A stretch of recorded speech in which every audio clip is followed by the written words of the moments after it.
ಈ ರೀತಿ ಇರಬೇಕಾದ್ರೆ ನಮ್ಮ ಜನಗಳ ಹೋರಾಟ ಅಂಥ ಸಮಯದಲ್ಲೂ ಕೂಡ ಯಾವತ್ತೂ ತಪ್ಪಿದ್ದಲ್ಲ. ವಾಸುದೇವ ಬಲವಂತ ಪಡಕೆ ಅನ್ನೋನು ಬ್ರಿಟಿಷರು ಈ ಕುತಂತ್ರಕ್ಕೆ ಅರ್ಥ ಮಾಡಿಕೊಂಡು ನಮ್ಮಲ್ಲಿ ಹೆಂಗೆ ಭೇದ ಭಾವನ ಸೃಷ್ಟಿ ಮಾಡ್ತಾ ಇದ್ದಾನೆ ಅಂತ ತಿಳ್ಕೊಂಡು ಅವ್ರ ವಿರುದ್ಧ ಸೆಟಂದು ನಿಲ್ಲುತ್ತಾನೆ. ಮತ್ತು ರಾತ್ರಿ ನಿದ್ದೆ ಬರ್ದಂಗೆ, ಬ್ರಿಟಿಷರಿಗೆ ನಿದ್ದೆ ಬರ್ದಂಗೆ ಅವರ ಹೋರಾಟ ನಡೆಯುತ್ತೆ. ಮತ್ತು ಚಾಪೇಕರ್ ಸಹೋದರರು ಕೇಳಿದ್ದೀರಿ, ಆ ಚಾಪೇಕರ್ ಸಹೋದರ ಅವರ ಆಗ ಏನು ಕಲರ, ಪ್ಲೇಗ್ ಇಂಥ ರೋಗಾಣುಗಳನ್ನ ಬೆಡ್ಶೀಟ್ ಕೊಡ್ತೀವಿ, ಅನ್ನ ಕೊಡ್ತೀವಿ ಅಂತ ತಗೊಬಂದು ಕೊಟ್ಟು ಅದರಲ್ಲಿ ಹಾಕಿ ಸೇರಿಸಿ ಕೊಟ್ಬಿಡೋರು. ಊರಿಗೆ ರೋಗ ಬರೋಂಥದ್ದು, ಆಮೇಲೆ ಅಲ್ಲಿಗೆ ದಿಗ್ಬಂಧನ ಹಾಕಿ ನರಳಿಸಿ ಸಾಯಿಸುವಂಥದ್ದು ನಮ್ಮ ನಡೀತದೆ. ಅದರ ವಿರುದ್ಧವಾಗಿ ಚಾಪೇಕರ್ ಸಹೋದರರು ಬ್ರಿಟಿಷರ ವಿರುದ್ಧ ಬ್ರಿಟಿಷರನ್ನ ಕೊಲ್ತಾರೆ. ಅಂಥ ಹೋರಾಟ ನಡೆಯುತ್ತೆ. ಅದೇ ರೀತಿಯಾಗಿ 1897 ಮತ್ತೊಂದು ವಿಶೇಷಕ್ಕೆ ಕಾರಣ.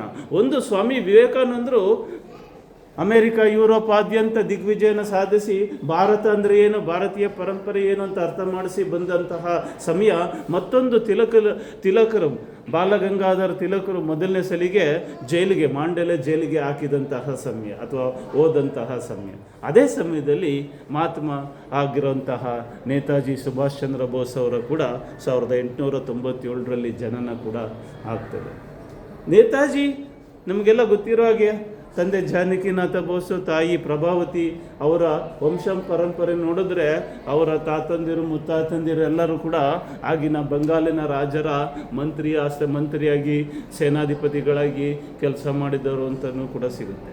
ತಂದೆ ಕೂಡ ಅಷ್ಟು ಸುಲಭವಾದ ವ್ಯಕ್ತಿ ಅಲ್ಲ. ಬೇಸಿಕ್ಕಾಗಿ ಒಬ್ಬ ಶಿಕ್ಷಕ ಆಗಿರ್ತಾರೆ. ಮೊದಲು ಆ ಶಿಕ್ಷಕ ಆಗಿದ್ದಾಗ ಒಂದು ಬೀದಿಯಲ್ಲಿ ನಡ್ಕೊಂಡು ಹೋಗ್ತಾ ಇರಬೇಕಾದ್ರೆ ಅಲ್ಲೊಂದು ಹುಡುಗಿನ ನೋಡ್ತಾರೆ.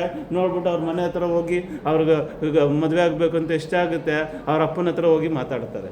ಹೌದಾ, ನಾನು ನಿಮ್ಮ ಮಗಳನ್ನ ಮದುವೆ ಆಗಬೇಕು ಅಂದ್ಕೊಂಡಿದ್ದೀನಿ, ಏನು ಇದು ಮಾಡ್ತೀನಿ, ನೀನು ವಿಕಸಿತ ಒಬ್ಬ ಸಾಮಾನ್ಯ ಶಿಕ್ಷಕ, ನೀನು ಶಿಕ್ಷಕ ಅಂತ ಬಡ ಶಿಕ್ಷಕ ಅಂತ ಅರ್ಥ, ಈಗ ಥರ ಶ್ರೀಮಂತರಂತ ಏನಲ್ಲ.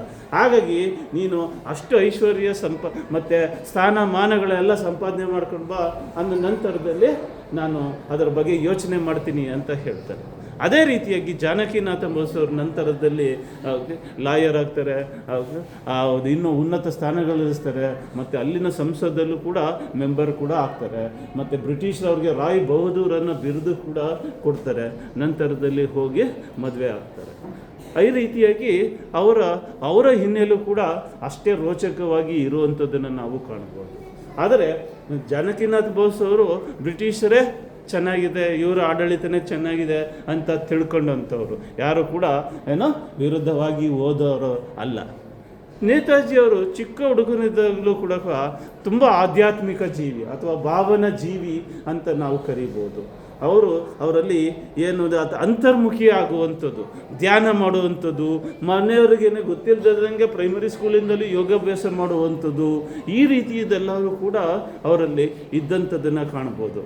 ಒಂದು ಸಲ ಅವರ ತಾಯಿಗೆ ಪತ್ರನ ಬರೀತಾರೆ, ಈ ಭಗವಂತ ಈ ಪ್ರಪಂಚದಲ್ಲಿ ಎಷ್ಟು ದೇಶಗಳಿದೆ, ಆದರೆ ನಮ್ಮ ದೇಶದಲ್ಲೇ ಪ್ರತಿ ಸಲಿಗೂ ಏನಾರ ತಪ್ಪಾದಾಗ ಅದನ್ನು ಸರಿ ಮಾಡೋದಕ್ಕೋಸ್ಕರ ಹುಟ್ಟಿದಂಥದ್ದು ನಿಜ ಅಲ್ವಾ? ಹಾಗಾದರೆ ನಮ್ಮ ಭಗವಂತನ ಅತ್ಯಂತ ಪ್ರೀತಿ ಪಾತ್ರವಾದ ದೇಶ ಅಂದರೆ ಅದು ಭಾರತನೇ ಅಲ್ವಾ ಅಂತ ಅವರ ತಾಯಿಗೆ ಪ್ರಶ್ನೆ ಮಾಡ್ತಾರೆ. ಒಂದು ತಾಯಿಗೆ ಈ ಚಿಕ್ಕ ಹುಡುಗನ ಮಾತು ಕೇಳಿ ಖುಷಿ, ಮತ್ತೊಂದು ಕಡೆ ಮುಂದೆ ಏನಾಗ್ಬಿಡ್ಬೋದು, ಈಗಲೇ ಅಧ್ಯಾತ್ಮದ ಬಗ್ಗೆ ಮಾತಾಡ್ತಾ ಇದ್ದಾನಲ್ಲ ಅಂತ ಭಯ ಕೂಡ ಇದೆ. ನೇತಾಜಿ ಅಂದರೆ ನಮ್ಗೆ ಗೊತ್ತಿರೋದೆಲ್ಲ ಏನಪ್ಪ ಅಂದರೆ ಏನೇ ಕಟ್ಟಿದ್ರು, ಹೋರಾಟ ಮಾಡಿದ್ರು ಅಂತ.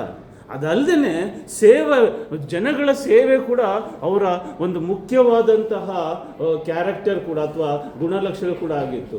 ಈ ಮೊನ್ನೆ ಎಲ್ಲೋ ಕಾಲಾರ ಸುತ್ತಮುತ್ತ ಬಂದರೆ ಯಾವುದೇ ಯೋಚನೆ ಮಾಡದೆ, ಯಾವುದೇ ಪ್ರಿಕಾಷನ್ ತಗೊಳ್ದೇನೆ ಹೋಗಿ ಅವ್ರಿಗೋಸ್ಕರವಾಗಿ ಸೇವೆ ಮಾಡೋದಕ್ಕೆ ಅವರು ಶುರು ಮಾಡಿಬಿಡ್ತಾರೆ. ಅವ್ರ ಅಪ್ಪ ಅಮ್ಮಂದಿರಿಗೆ ಅವ್ರನ್ನ ಹಿಡ್ಕೊಬಂದು ಇವ್ರನ್ನ ಕಳಿಸಿ ಹಿಡ್ಕೊಬಂದು ಕೂಡಾಕೋದೇ ಒಂದು ದೊಡ್ಡ ಕೆಲಸ ಆಗೋಗಿತ್ತು. ಆ ರೀತಿಯಾದಂಥದ್ದು ಅವರ ಜೀವನದಲ್ಲಿ ಸಾಕಷ್ಟು ಸೇವೆಗೆ ತೊಡಗಿರೋಂಥದ್ದನ್ನು ನಾವು ಕಾಣಬಹುದು. ಮತ್ತು ಅವರ ಮನೆಯಲ್ಲಿದ್ದಾಗ ಅವ್ರ ಮನೆ ಹತ್ರ ಪಕ್ಕದ ಮನೆಗೆ ಅವರ ರಿಲೇಟಿವ್ ಒಬ್ಬರು ಬರ್ತಾರೆ. ಅಲ್ಲಿ ಬಂದಾಗ ಅವ್ರ ಹತ್ರ ಒಂದು ವಿವೇಕಾನಂದರ ಬುಕ್ಕನ್ನು ಆಕಸ್ಮಿಕವಾಗಿ ಕಾಣ್ತಾರೆ. ಶ್ರೀಲಂಕಾದಿಂದ ಅಲ್ಮೋರಾದವರೆಗೆ ಅಂತ ಆ ಬುಕ್ ಹೆಸರು. ಅದನ್ನು ನೋಡಿದಾಗ ಅವ್ರಿಗೆ ವಿವೇಕಾನಂದರಿಗೆ ಅವರು ತೆರ್ಕೊಳ್ತಾರೆ. ವಿವೇಕಾನಂದ ತೆರ್ಕೊಳ್ತಾ ಅವರ ಜೀವನದ ಗುರು ಆಗಿ ಅವರು ತಗೋತಾರೆ. ಹಾಗಾಗಿ ನಾವು ನೇತಾಜಿ ಸುಭಾಷ್ ಚಂದ್ರ ಬೋಸ್ ಅವ್ರ ಬಗ್ಗೆ ಅಧ್ಯಯನ ಮಾಡಬೇಕಂದ್ರೆ ಸ್ವಾಮಿ ವಿವೇಕಾನಂದರ ಬಗ್ಗೆ ತಿಳ್ಕೊಳ್ದೆ ಇವ್ರನ್ನ ಅರ್ಥ ಮಾಡ್ಕೊಳ್ಳೋದು ತುಂಬ ಕಷ್ಟ. ಇದಕ್ಕೆ ಮತ್ತೊಬ್ಬರು ಪೋಷಣೆ ಕೊಟ್ಟವ್ರು ಯಾರಪ್ಪ ಅಂದರೆ ಅವರ primary school teacher Beni Madhav Das ಅಂತ. ಆ ಮಾಧವ್ ದಾಸ್ ಅನ್ನೋರು ಅವ್ರಿಗೆ ಮುಖ್ಯೋಪಾಧ್ಯಾಯರಾಗಿರ್ತಾರೆ. ಒಂದು ಸಲ ಹಿಂಗೆ ಬಂದು ಮಕ್ಕಳಿಗೆ ಪ್ರಶ್ನೆ ಕೇಳ್ತಾ ಇರ್ತಾರೆ. ಬ್ರಿಟಿಷರು ಬಂದು ನಮ್ಮನ್ನು ಆಕ್ರಮಣ ಮಾಡಿ ನಮ್ಮನ್ನು ಗುಲಾಮರಾಗಿ ಇಟ್ಕೊಳ್ಳೋಕ್ಕೆ ಆಳೋದಕ್ಕೆ ಕಾರಣ ಯಾರು ಅಂತ ಕೇಳ್ತಾರೆ.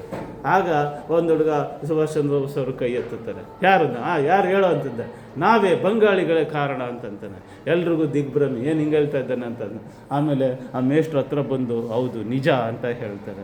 ಮೊದಲನೇ ಸಲ ಅವ್ರು ಬಂದಾಗ ನಾವು ಕಲ್ಲಲ್ಲಿ ಹೊಡೆದಿದ್ರೆ, ಅವ್ರನ್ನ ಓಡಿಸಿದ್ರೆ, ಅವ್ರನ್ನ ಒಪ್ಕೊಳ್ದೆ ಹೋಗಿದ್ದಿದ್ರೆ ಇವತ್ತು ಇಂಥ ಸ್ಥಿತಿ ಬರ್ತಾ ಇರಲಿಲ್ಲ. ಹೌದು ನಿಜ ಅಂತ ಹೇಳ್ತಾರೆ.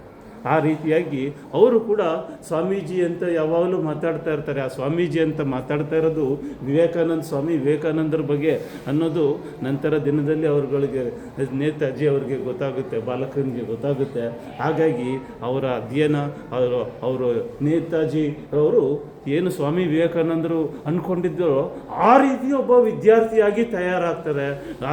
ಆ ರೀತಿ ಶಕ್ತಿಶಾಲಿ ಏನು ಸ್ವಾಮೀಜಿ ಹೇಳ್ತಾ ಇದ್ರು, okay, if you think weak you will be weak will be, if you think strong you will be strong will be. ನಿಮ್ಮನ್ನು ನೀವು ಯಾವಾಗಲೂ ನಾನು ವೀಕು, ನನಗೇನು ಗೊತ್ತಿಲ್ಲ ಅಂದರೆ ಹಾಗೇ ಇರ್ತೀರಿ. ನಾನು ತುಂಬ ಶಕ್ತಿಶಾಲಿ, ನಾನು ಇನ್ನೂ ತಿಳ್ಕೊತೀನಿ, ಇನ್ನೂ ಜಾಸ್ತಿ ಶಕ್ತಿಶಾಲಿ ಅಂದರೆ ಇನ್ನೂ ಜಾಸ್ತಿ ಶಕ್ತಿಶಾಲಿ ಅನ್ಕೋತೀರಿ. ಆ ರೀತಿಯಾಗಿ ನೇತಾಜಿಯವರು ನಿರ್ಮಾಣ ಆಗ್ತಾರೆ. ನಂತರ ದಿನಗಳಲ್ಲಿ ಅವರು ಈ ಥರ ಏನು ಅಷ್ಟಲ್ಲದೆ ಅನುಶೀಲನ ಸಮಿತಿ ಅಂತ ಒಂದು ಸೀಕ್ರೆಟ್ ಆರ್ಗನೈಸೇಷನ್ ಇರುತ್ತೆ. ದೇಶಕ್ಕೋಸ್ಕರ ದೇಶ ಪ್ರೇಮ ಕಲ್ತ್ಕೊಳ್ಳೋವಂಥದ್ದು, ಇಂಥದಕ್ಕೆಲ್ಲ ದೇಶದ ಪರವಾಗಿ ಕೆಲಸ ಮಾಡೋವಂಥದ್ದು, ಕ್ರಾಂತಿಕಾರಿಗಳು ಅಂತಲೇ ಕರೆಯುವಂಥದ್ದು. ಆ ಕ್ರಾಂತಿಕಾರಿಗಳ ಜೊತೆಗೂ ಅವರು ಸಹಾನುಭೂತಿ ತೋರಿಸಿರ್ತಾರೆ. ಒಡನಾಟ ಕಲ್ಕಟ್ಟಾಗಿ ಹೋದಾಗ ಅವ್ರ ಜೊತೆ ಒಡನಾಟಗಳು ಕೂಡ ಅವರಲ್ಲಿ ಇರ್ತದೆ. ಒಂದು ಸಲ ಅವ್ರ ತಂದೆ ಅವ್ರ ರೂಮಿಗೆ ಬಂದು ನೋಡ್ತಾರೆ, ಅವರು ಗದರ್ ಪಾರ್ಟಿಯ ಒಂದು ಅಡ್ವರ್ಟೈಸ್ಮೆಂಟ್ ನೋಡಿರ್ತಾರೆ. ಅದರಲ್ಲಿ ಏನಿರ್ತಪ್ಪ ಅಂದರೆ ಬೇಕಾಗಿದ್ದಾರೆ, ಸ್ವತಂತ್ರ ಹೋರಾಟಗಾರರು ಬೇಕಾಗಿದ್ದಾರೆ. ಏನು ವೇತನ ಏನು ಅಂದರೆ ಮರಣ ಅಂತ. ಓಕೆ, ಏನು ಪೆನ್ಷನ್ ಏನು ಅಂತಂದರೆ ಏನು ಅದು ಹುತಾತ್ಮತೆ ಅಂತ ಕೇಳ್ತಾರೆ. ಈ ರೀತಿಯಾಗಿ ಸಾವೇ ನಿಮಗೆ ಗೊತ್ತಾತ್ಮೆ. ಕೊಡುಗೆ ಏನಪ್ಪ ಅಂದರೆ ಸ್ವತಂತ್ರ ಕೊಡುಗೆ ಅಂತ ಇರುತ್ತೆ. ಈ ರೀತಿ ಗದರ್ ಪಾರ್ಟಿಯ ಒಂದು ಅಡ್ವರ್ಟೈಸ್ಮೆಂಟ್ ನೋಡಿ ಅವ್ರಿಗೆ ದಿಗ್ಭ್ರಮೆ ಆಗುತ್ತೆ. ನಂತರದಲ್ಲಿ ಅವರ ತಾಯಿಗೆ ಹೇಳ್ತಾರೆ, ನೋಡು ಈ ಥರ ಈಗಲೇ ಅವನ ಸಂಪರ್ಕ ಇದೆ ಕ್ರಾಂತಿಕಾರಿಗಳ ಜೊತೆಗೆ, ಅವರೆಲ್ಲರೂ ಕೂಡ ಬ್ರಿಟಿಷರ ಹಿಟ್ ಲಿಸ್ಟಲ್ಲಿ ಇರುವಂಥವ್ರು. ಹಾಗಾಗಿ ಇದ್ರ ಬಗ್ಗೆ ನಾವು ಈಗಲೇ ಒಂದು ಸ್ವಲ್ಪ ಗಮನ ಕೊಡಬೇಕು ನಮ್ಮ ಹುಡುಗನ ಬಗ್ಗೆ ಅಂತ ಹೇಳ್ತಾ ಇರ್ತಾರೆ. ಆದರೆ ಆ ನಂತರದಲ್ಲಿ ಅವರು ಇನ್ನೂ ಪ್ರಖರವಾಗಿ ಬೆಳೆದು, ಆದರೆ ಈ SLC ಮುಗಿಸೋದಕ್ಕೆ ಇನ್ನು 3 ರಿಂದ 4 ತಿಂಗಳು ಮಾತ್ರ ಇರ್ತಾರೆ. ಅವ್ರಿಗೆ ಎಷ್ಟು ಅಂತರ್ಗತ ಅಥವಾ ಅವ್ರಿಗೆ ಆಧ್ಯಾತ್ಮಿಕ ಶಕ್ತಿ ಏಕಾಗ್ರತೆ ಒಲ್ದಿರುತ್ತದೆ ಅಂತಂದರೆ ಈ ಪರಿಣಾಮ ಈ ವಿವೇಕಾನಂದರ ಅಥವಾ ನಮ್ಮ ಸಂಸ್ಕೃತಿಯ ಒಂದು ಪ್ರಭಾವ ಏನಂತೆ ಎಷ್ಟು ಕಷ್ಟ ಇದ್ದರೂ ಕೂಡ ಇನ್ನು ಕಮ್ಮಿ ಸಮಯದಲ್ಲಿ ಅವರು ಅಧ್ಯಯನ ಕೂತು ಮತ್ತೆ 2ನೇ ರ್ಯಾಂಕನ್ನ ಮೆಟ್ರಿಕ್ಯುಲೇಷನ್ ಪರೀಕ್ಷೆಯಲ್ಲಿ ಗಳಿಸ್ಕೋತಾರೆ. ಇನ್ನೇನು ನಮ್ಮ ಹುಡುಗ ನಾವು ಆವಾಗ ಪಕ್ಕದ ಮನೆಯವ್ರ ಹತ್ರ ಮಾತಾಡ್ತಾರೆ, ಎಲ್ಲ ಸುಭಾಷ್ ರ್ಯಾಂಕ್ ಬಂದ್ಬಿಡ್ತಾನೆ, ಫಸ್ಟ್ ರ್ಯಾಂಕ್ ಬರ್ತಾನೆ ಅಂತ ಮಾತಾಡ್ತಾ ಇದ್ರೆ ಅವ್ರ ಅಪ್ಪ ಹೇಳ್ತಾರೆ, ಅವನು ಎಲ್ಲ ಸಬ್ಜೆಕ್ಟಲ್ಲೂ ಪಾಸ್ ಆಗಿಬಿಟ್ರೆ ಸಾಕು, ನಮಗೆ ಯಾವ ರ್ಯಾಂಕು ಬರೋದು ಬೇಡ ಅಂತ ಇರ್ತಾರೆ. ಆದರೆ ಸುಭಾಷ್ ಅವರು ಕಮ್ಮಿ ಸಮಯದಲ್ಲಿ ಕೂತು ಮತ್ತೆ ಇಡೀ ಇದಕ್ಕೆ 2ನೇ ರ್ಯಾಂಕು ಬರ್ತಾರೆ. ನಂತರದಲ್ಲಿ ಅವ್ರಿಗೆ ಯಾವಾಗಲೂ ಆಧ್ಯಾತ್ಮದ ತುಡಿತ. ಅಲ್ಲಿ ನಮ್ಮ ಫ್ರೆಂಡ್ ಒಬ್ಬ ಇರ್ತಾನೆ ಹೇಮಂತ ಅಂತ. ಹೇಮಂತ ಏನಿದು ಸುಮ್ಮನೆ ಕೂತ್ಕೊಂಡು ಈ ಥರ ಹರಟೆ ಹೊಡ್ಕೊಂಡು ಆಟ ಆಡ್ಕೊಂಡು ಹೋಗ್ಬಿಟ್ರೆ ಸಾಕ, ನಮ್ಮ ದೇಶನ ನಾವು ಅಭಿವೃದ್ಧಿ ಪಡಿಸೋದು ಬೇಡವಾ, ನಮಗೆ ನಾವು ಉನ್ನತವಾದನ್ನು ಸಾಧಿಸೋದು ಬೇಡವಾ ಅಂತ ಹೇಳಿ ಅವರು ಹಿಂಗೆ ಕೂತಿದ್ಯಲ್ಲ, ಏನು ವಿವೇಕಾನಂದರು ಮಾತಾಡ್ತಾ ಇದ್ದಾರೆ ಆ ರೀತಿ ಮಾತನಾಡ್ತಾ ಇರ್ತಾರೆ. ಹಾಗಾಗಿ ನಾವು ಗುರುಗಳನ್ನ ಹುಡಿಕೊಂಡು ಹೋಗಬೇಕು ಅಂತ ಹೇಳಿ ಅವರ ಸ್ನೇಹಿತರನ್ನು ಕರ್ಕೊಂಡು ಮನೆ ಬಿಟ್ಟು ಒಂದು ಗುರುಗಳನ್ನ ಹುಡಿಕೊಂಡು ಹೋಗ್ಬಿಡ್ತಾರೆ. ನಂತರ ಮನೇಲಿ ಎಲ್ಲ ಕಡೆ ಗಾಬರಿ ಆಗುತ್ತೆ, ಎಲ್ಲ ಕಡೆ ಹುಡುಕ್ತಾರೆ, ಸ್ವಾಮೀಜಿಗಳು ಕಾಂಟ್ಯಾಕ್ಟ್ ಮಾಡ್ತಾರೆ. ಎಲ್ಲಿ ಹುಡುಕ್ತಾರೆ, ಎಲ್ಲಿರ್ಬೋದು, ಯಾವುದೋ ಬಾನ್ ಅಕ್ಷರದಿಂದ ಶುರುವಾಗುವಂತಹ ಒಂದು ಪಟ್ಟಣದಲ್ಲಿರ್ಬೋದು, ಅವ್ನು ಸೇಫ್ ಆಗಿದ್ದಾನೆ ಅಂತಾರೆ. ಎಲ್ಲ ಅವರು ಬಂದು ಬೈದ್ಯನಾಥದಲ್ಲಿ ಹುಡುಕ್ತಾ ಇದ್ರೆ ಇವರು ನೇತಾಜಿಯವರು ಏನು ಬನಾರಸ್ಸಲ್ಲಿ ಇರ್ತಾರೆ. ಬನಾರಸಲ್ಲಿ ಇರ್ತಾರೆ. ಈ ರೀತಿ ಒಂದೊಂದು ಪುಣ್ಯಕ್ಷೇತ್ರಗಳನ್ನೆಲ್ಲನೂ ನೋಡ್ಕೊಂಡು ಗುರಿಗಳನ್ನ ಹುಡುಕೊಂಡು ಹಂಗೆ ಒಬ್ಬರು ಆಲ್ಮೋಸ್ಟ್ ಸಿಕ್ಕಿರ್ತಾರೆ. ಆದರೆ ಕೊನೆಯದಾಗಿ ಏನೋ ಒಂದು ಅಸಮಾಧಾನ ಆಗಿ ಅವರು ಅಲ್ಲಂತ ಆ ಥರ ಹುಡುಕ್ಬೇಕಾದ್ರೆ ಗುರುಗಳನ್ನ ಹುಡುಕ್ಬೇಕಾದ್ರೆ ಆಗಿನ ರಾಮಕೃಷ್ಣ ಮಠಕ್ಕೂ ಕೂಡ ಹೋಗಿರ್ತಾರೆ. ಆಗ ಹೋದಾಗ ಅಲ್ಲಿದ್ದಂಥ ಸ್ವಾಮೀಜಿ ಇವರ ಕಣ್ಣಲ್ಲಿ ಕಣ್ಣಿಟ್ಟು ನೋಡಿ, ನೀನು ಸನ್ಯಾಸಿ ಆಗಕ್ಕೆ ಬಂದಿರೋನಲ್ಲ, ಸ್ವಾಮೀಜಿ ಆಗಲೇ ನಿನ್ನ ಮನಸ್ಸನ್ನು ಒಕ್ಕಿದ್ದಾರೆ ಅಂದರೆ ಅವರೇ ನಿನ್ನ ಹತ್ರ ಇನ್ನು ಮಹತ್ಕರವಾದಂಥ ಕೆಲಸನ ಮಾಡಿಸ್ಕೋತಾರೆ, ನೀನು ಮನೆಗೆ ಹೋಗು ಅಂತ ಹೇಳಿ ಕಳಿಸ್ತಾರೆ. ಆಗ ಅವ್ರ ಮನೆಗೆ ವಾಪಸ್ ಬರ್ತಾರೆ. ಮನೆಗೆ ಬರ್ತಾ ಇದ್ದಾನೆ ಸುಭಾಷ್ ಅಂತ ಗೊತ್ತಾದ ತಕ್ಷಣ ತಾಯಿ ಅರ್ಧ ದಾರಿಯಲ್ಲೇ ಬಂದು ಅವರನ್ನು ಬಿಕ್ಕಿ ಹಿಡಿದು ಹತ್ತು ಕರೆದು ಮಾಡೋವಂಥದ್ದನ್ನು ನೋಡು. ತಂದೆ ಕರ್ಕೊಂಡೋಗಿ ರೂಮಲ್ಲಿ ಕೂರಿಸಿ ಕೌನ್ಸಿಲಿಂಗ್ ಮಾಡ್ತಾರೆ. ಏನು, ಹೇಗೆ, ಯಾಕೆ ಹೋದೆ, ಏನು ಇದೆ ಅಂತಂದೇ ಅದಲ್ಲ. ಈ ಸುಭಾಷ್ ಅವರೆಲ್ಲ ಸಹಜವಾಗಿ ಸ್ವೀಕರಿಸ್ತಾರೆ. ನಂತರದಲ್ಲಿ ಡಿಗ್ರಿ ಕೂಡ ಸೇರ್ಕೋತಾರೆ. ಅವರು ಡಿಗ್ರಿಲಿ ಸೇರಿಕೊಂಡ್ರು ಕೂಡ ಅದು ವಿವೇಕಾನಂದರ ಬಗ್ಗೆ ಓದುವಂಥದ್ದು, ಅದ್ರ ಬಗ್ಗೆ ತಿಳ್ಕೊಳ್ಳೋವಂಥದ್ದು, ಸ್ನೇಹಿತರ ಜೊತೆ ಚರ್ಚೆ ಮಾಡುವಂಥದ್ದು, ನಮ್ಮ ದೇಶದ ಬಗ್ಗೆ ಇನ್ನು ಯಾವ ರೀತಿಯಾಗಿ ನಾವು ನಮ್ಮ ಬದುಕನ್ನು ಬದಲಾಯಿಸ್ಕೊಂಡ್ರೆ ಅಥವಾ ಅಭ್ಯಾಸ ಮಾಡಿಕೊಂಡ್ರೆ ನಾವು ಹೆಂಗೆ ಅಭಿವೃದ್ಧಿಯಾಗಿ ತಗೊಂಡೋಗ್ಬೋದು, ಬ್ರಿಟಿಷರ ವಿರುದ್ಧ ಹೆಂಗೆ ಸ್ವತಂತ್ರನ ಗಳಿಸ್ಬೋದು, ಇದೇ ಆಲೋಚನೆ ಸದಾಗಲೂ ಇಲ್ಲೇ ಆಲೋಚನೆ. ವಿದ್ಯಾಭ್ಯಾಸದ ಜೊತೆಗೆ ಇದನ್ನು ಕೂಡ ಅವರು ತುಂಬ ಚೆನ್ನಾಗಿ ಬೆಳೆಸ್ಕೊಂಡಿರ್ತಾರೆ. ಮತ್ತು ಯಾವುದೇ ಕಾಲರ ಬಂತು, ಪ್ಲೇಗ್ ಬಂತು ಅಂದರೆ ಯಾವುದೇ ರೀತಿಯಾದಂಥವು ಹಿಂಜರಿಕೆ ಇಲ್ಲದೇ ಹೋಗಿ ಸೇವೆ ಮಾಡುವಂಥದ್ದು ಅವರ ಸದಾ ಅಭ್ಯಾಸವಾಗಿರ್ತದೆ.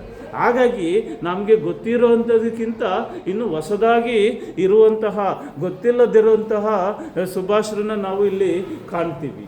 ಆ ರೀತಿಯಾಗಿ ಅಂದರೆ ಯಾವುದೇ ಒಬ್ಬ ಲೀಡರ್ ರಾತ್ರಿ ನಿರ್ಮಾಣ ಆಗಲ್ಲ.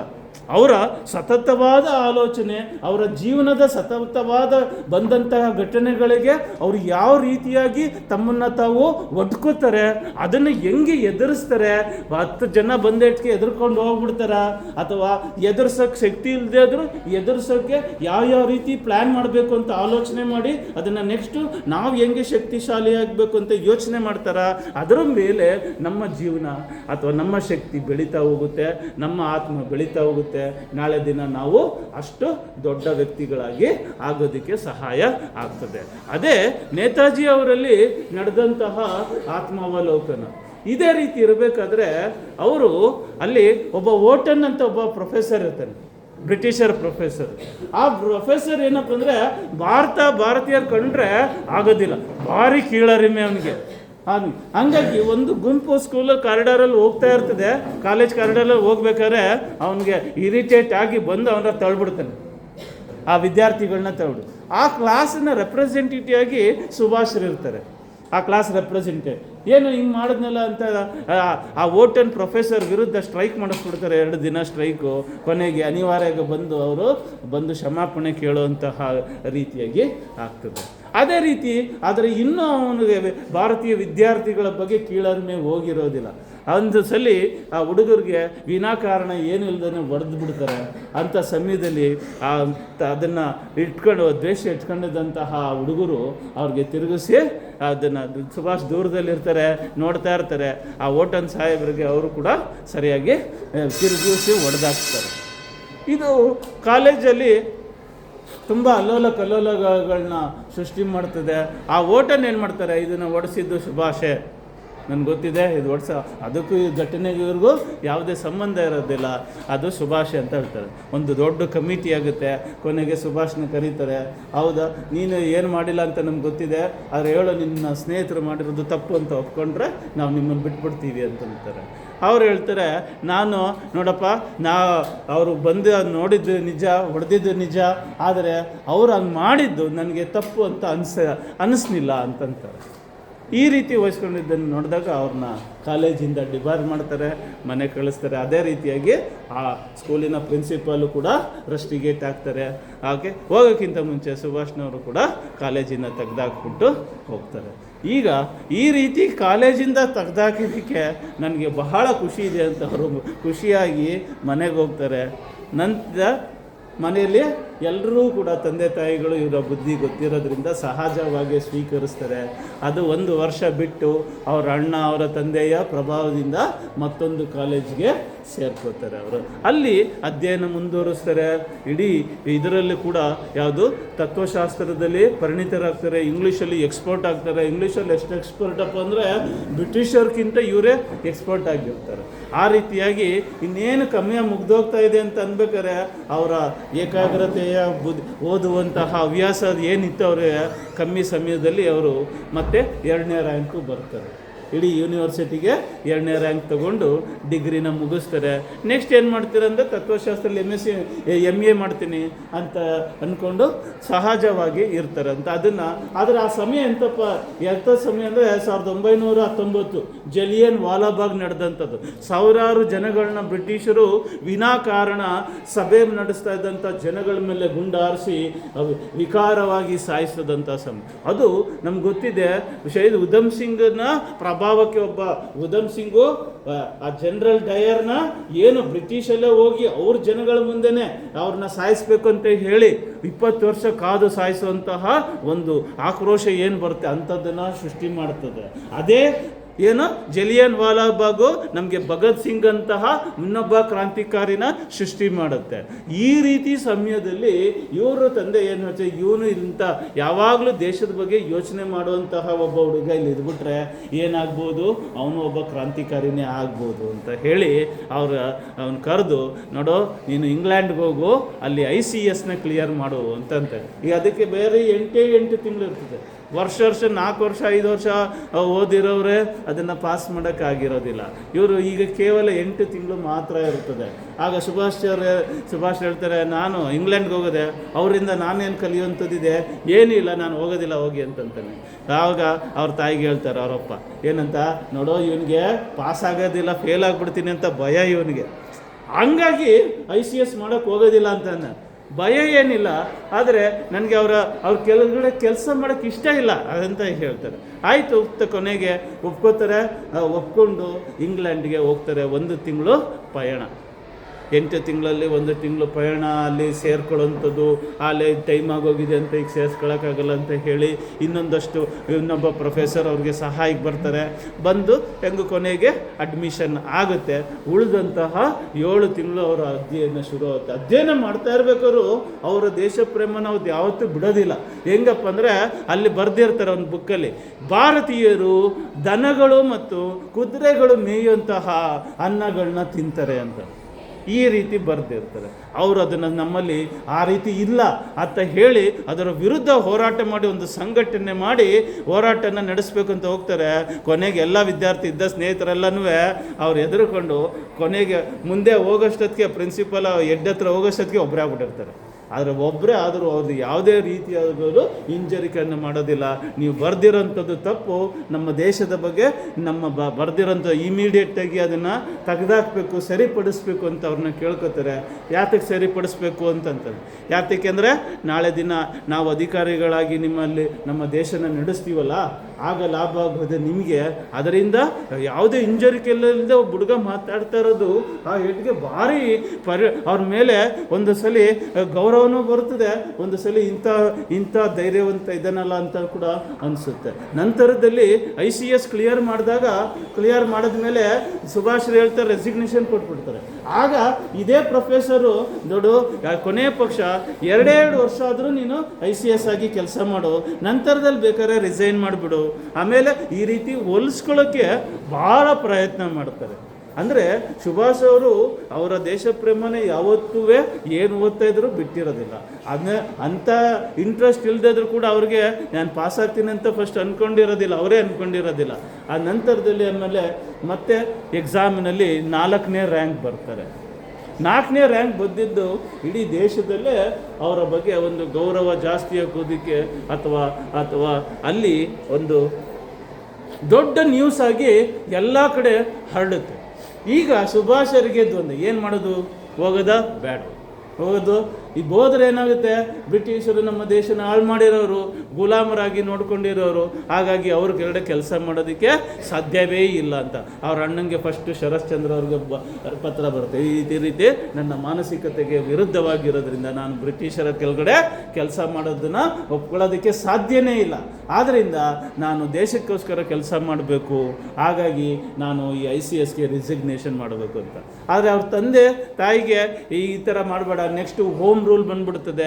ಹೋಮ್ ರೂಲ್ ಬಂದಾಗ ನಿಮ್ಮ ಆಡಳಿತ ಸಹನೀಯವಾಗಿ ಇರ್ತದೆ. ಆಗ ನೀನು ಒಬ್ಬ ICS ಅಧಿಕಾರಿಯಾಗಿದ್ದರೆ ಏನು, ICS ಅಧಿಕಾರಿ ಅಂದರೆ ಇವತ್ತಿನ DC-ಗಳು ಏನು ಇದ್ದಿಲ್ಲ, ಲೆಕ್ಕಕ್ಕಿಲ್ಲ. ಅಷ್ಟು ಭಯಂಕರವಾದ ಅಧಿಕಾರ. ಅವ್ರು ಏನು ಹೇಳಿದ್ರು ಅವ್ರದ್ದೇ ನಡೆಯುವಂಥದ್ದು, ಮತ್ತು ಅಷ್ಟು ಐಶ್ವರ್ಯಗಳು ಸಿಗುವಂಥದ್ದು, ಅಂಥ ಅಧಿಕಾರಗಳನ್ನ ಇರುವಂಥದ್ದು. ಅಂಥದನ್ನು ಧಿಕ್ಕರಿಸ್ತಾ ಇದ್ದಾರೆ ಅಂತಂದರೆ ಅದು ಒಂದು ಸಾಮಾನ್ಯವಾದಂತಹ ವಿಷಯ ಅಲ್ಲ. ಅಷ್ಟು ಎಲ್ಲ ಕಡೆ ನ್ಯೂಸ್ ಆಗುವಂಥದ್ದು. ಅಲ್ಲಿ ಅವ್ರ ಜೊತೆಗಾರ ಒಬ್ಬ ರಾಯ್ ಅಂತ ಒಬ್ರು ಇರ್ತಾರೆ. ಅವ್ರಿಗೆ ಏನು ಒಬ್ಬ ಹುಡುಗಿನ ಮದುವೆ ಆಗಬೇಕಾಗಿರ್ತದೆ. ಆ ಹುಡುಗಿಯ ತಾತ ಯಾರಪ್ಪ ಅಂದ್ರೆ ರವೀಂದ್ರನಾಥ ಟ್ಯಾಗೋರ್ ಇಲ್ವಾ, ಅವ್ರ ತಾತ. ಅಂದರೆ ಅವ್ರ ಮದುವೆ ಆಗಬೇಕಂದ್ರೆ ಅವ್ರು ಫಸ್ಟ್ ಟೈಮ್ ICS ಕ್ಲಿಯರ್ ಮಾಡಿರ್ತಾರೆ. ನಮ್ಮ ಭಾರತೀಯರಲ್ಲಿ ಫಸ್ಟ್ ಟೈಮ್ ICS ಕ್ಲಿಯರ್ ಮಾಡೋದಂಥದ್ದು. ಅವ್ರನ್ನ ಮೊಮ್ಮಗಳನ್ನ ಮದುವೆ ಆಗಬೇಕಂದ್ರೆ ನಾನು ಕೂಡ ICS ಮಾಡಬೇಕು ಅಂತ ಬಂದಿರ್ತಾರೆ. ಆದರೆ ಅವ್ರಿಗೆ ಸಂಗೀತದ ಮೇಲೆ ಬಹಳ ಅಭಿರುಚಿ ಇರ್ತದೆ. ಸುಭಾಷ್ ಹಿಂಗೆ ಮಾಡಿರೋಂಥ ಅವ್ರ ಜೊತೆ ಅವ್ರ ಪ್ರಾಬಲ್ಯ ಹೆಂಗಿರ್ತದೆ ಅಂತಂದರೆ, ಅವರು ನನಗೂ ಈ ICS ಬೇಡ ಅಂತ ಹೋಗಿ ಮತ್ತೆ ಜರ್ಮನಿಗೆ ಸಂಗೀತ ಕಲಿಯೋದಕ್ಕೆ ಅಂತ ಹೋಗಿ ಸಂಗೀತ ವಿದ್ವಾಂಸನ ಆಯ್ತಾರೆ. ಆ ರೀತಿಯಾಗಿ ಅವರ ಪ್ರಭಾವ. ಮತ್ತೊಬ್ಬ ಪಂಜಾಬಿ ಒಬ್ಬ ಹುಡುಗ ಇರ್ತಾನೆ, ಯಾವಾಗಲೂ ಪೊಲೀಸ್ ಜೋಕ್ಗಳು ಹೇಳೋವಂಥದ್ದು, ಈ ರೀತಿ ಮಾಡೋವಂಥದ್ದು, ಅಸಹ್ಯಕರವಾಗಿ ಮಾತಾಡೋವಂಥದ್ದು ಅಂತ ಇರ್ತದೆ. ಆದರೆ ಸುಭಾಷ್ ಅವ್ರು ಬಂದಾಗ ಅವನಿಗೆ ಬಾಯಿ ಹೊರಳ್ತಾ ಇರಲಿಲ್ಲ ಅಂತ. ಅದಕ್ಕೆ ಅವ್ರ ಸ್ನೇಹಿತರು ಏನು ಮಾಡ್ತಾ ಇರ್ತಾರೆ, ಅವ್ನು ಬರ್ತಾನೆ ಅಂತ ಗೊತ್ತಾದಾಗ ಸುಭಾಷ್ ಅವ್ರನ್ನ ಕರ್ಕೊಬಂದು ಕೂರಿಸ್ಕೊಬಿಡ್ತಾ ಇದ್ದಾರಂತೆ.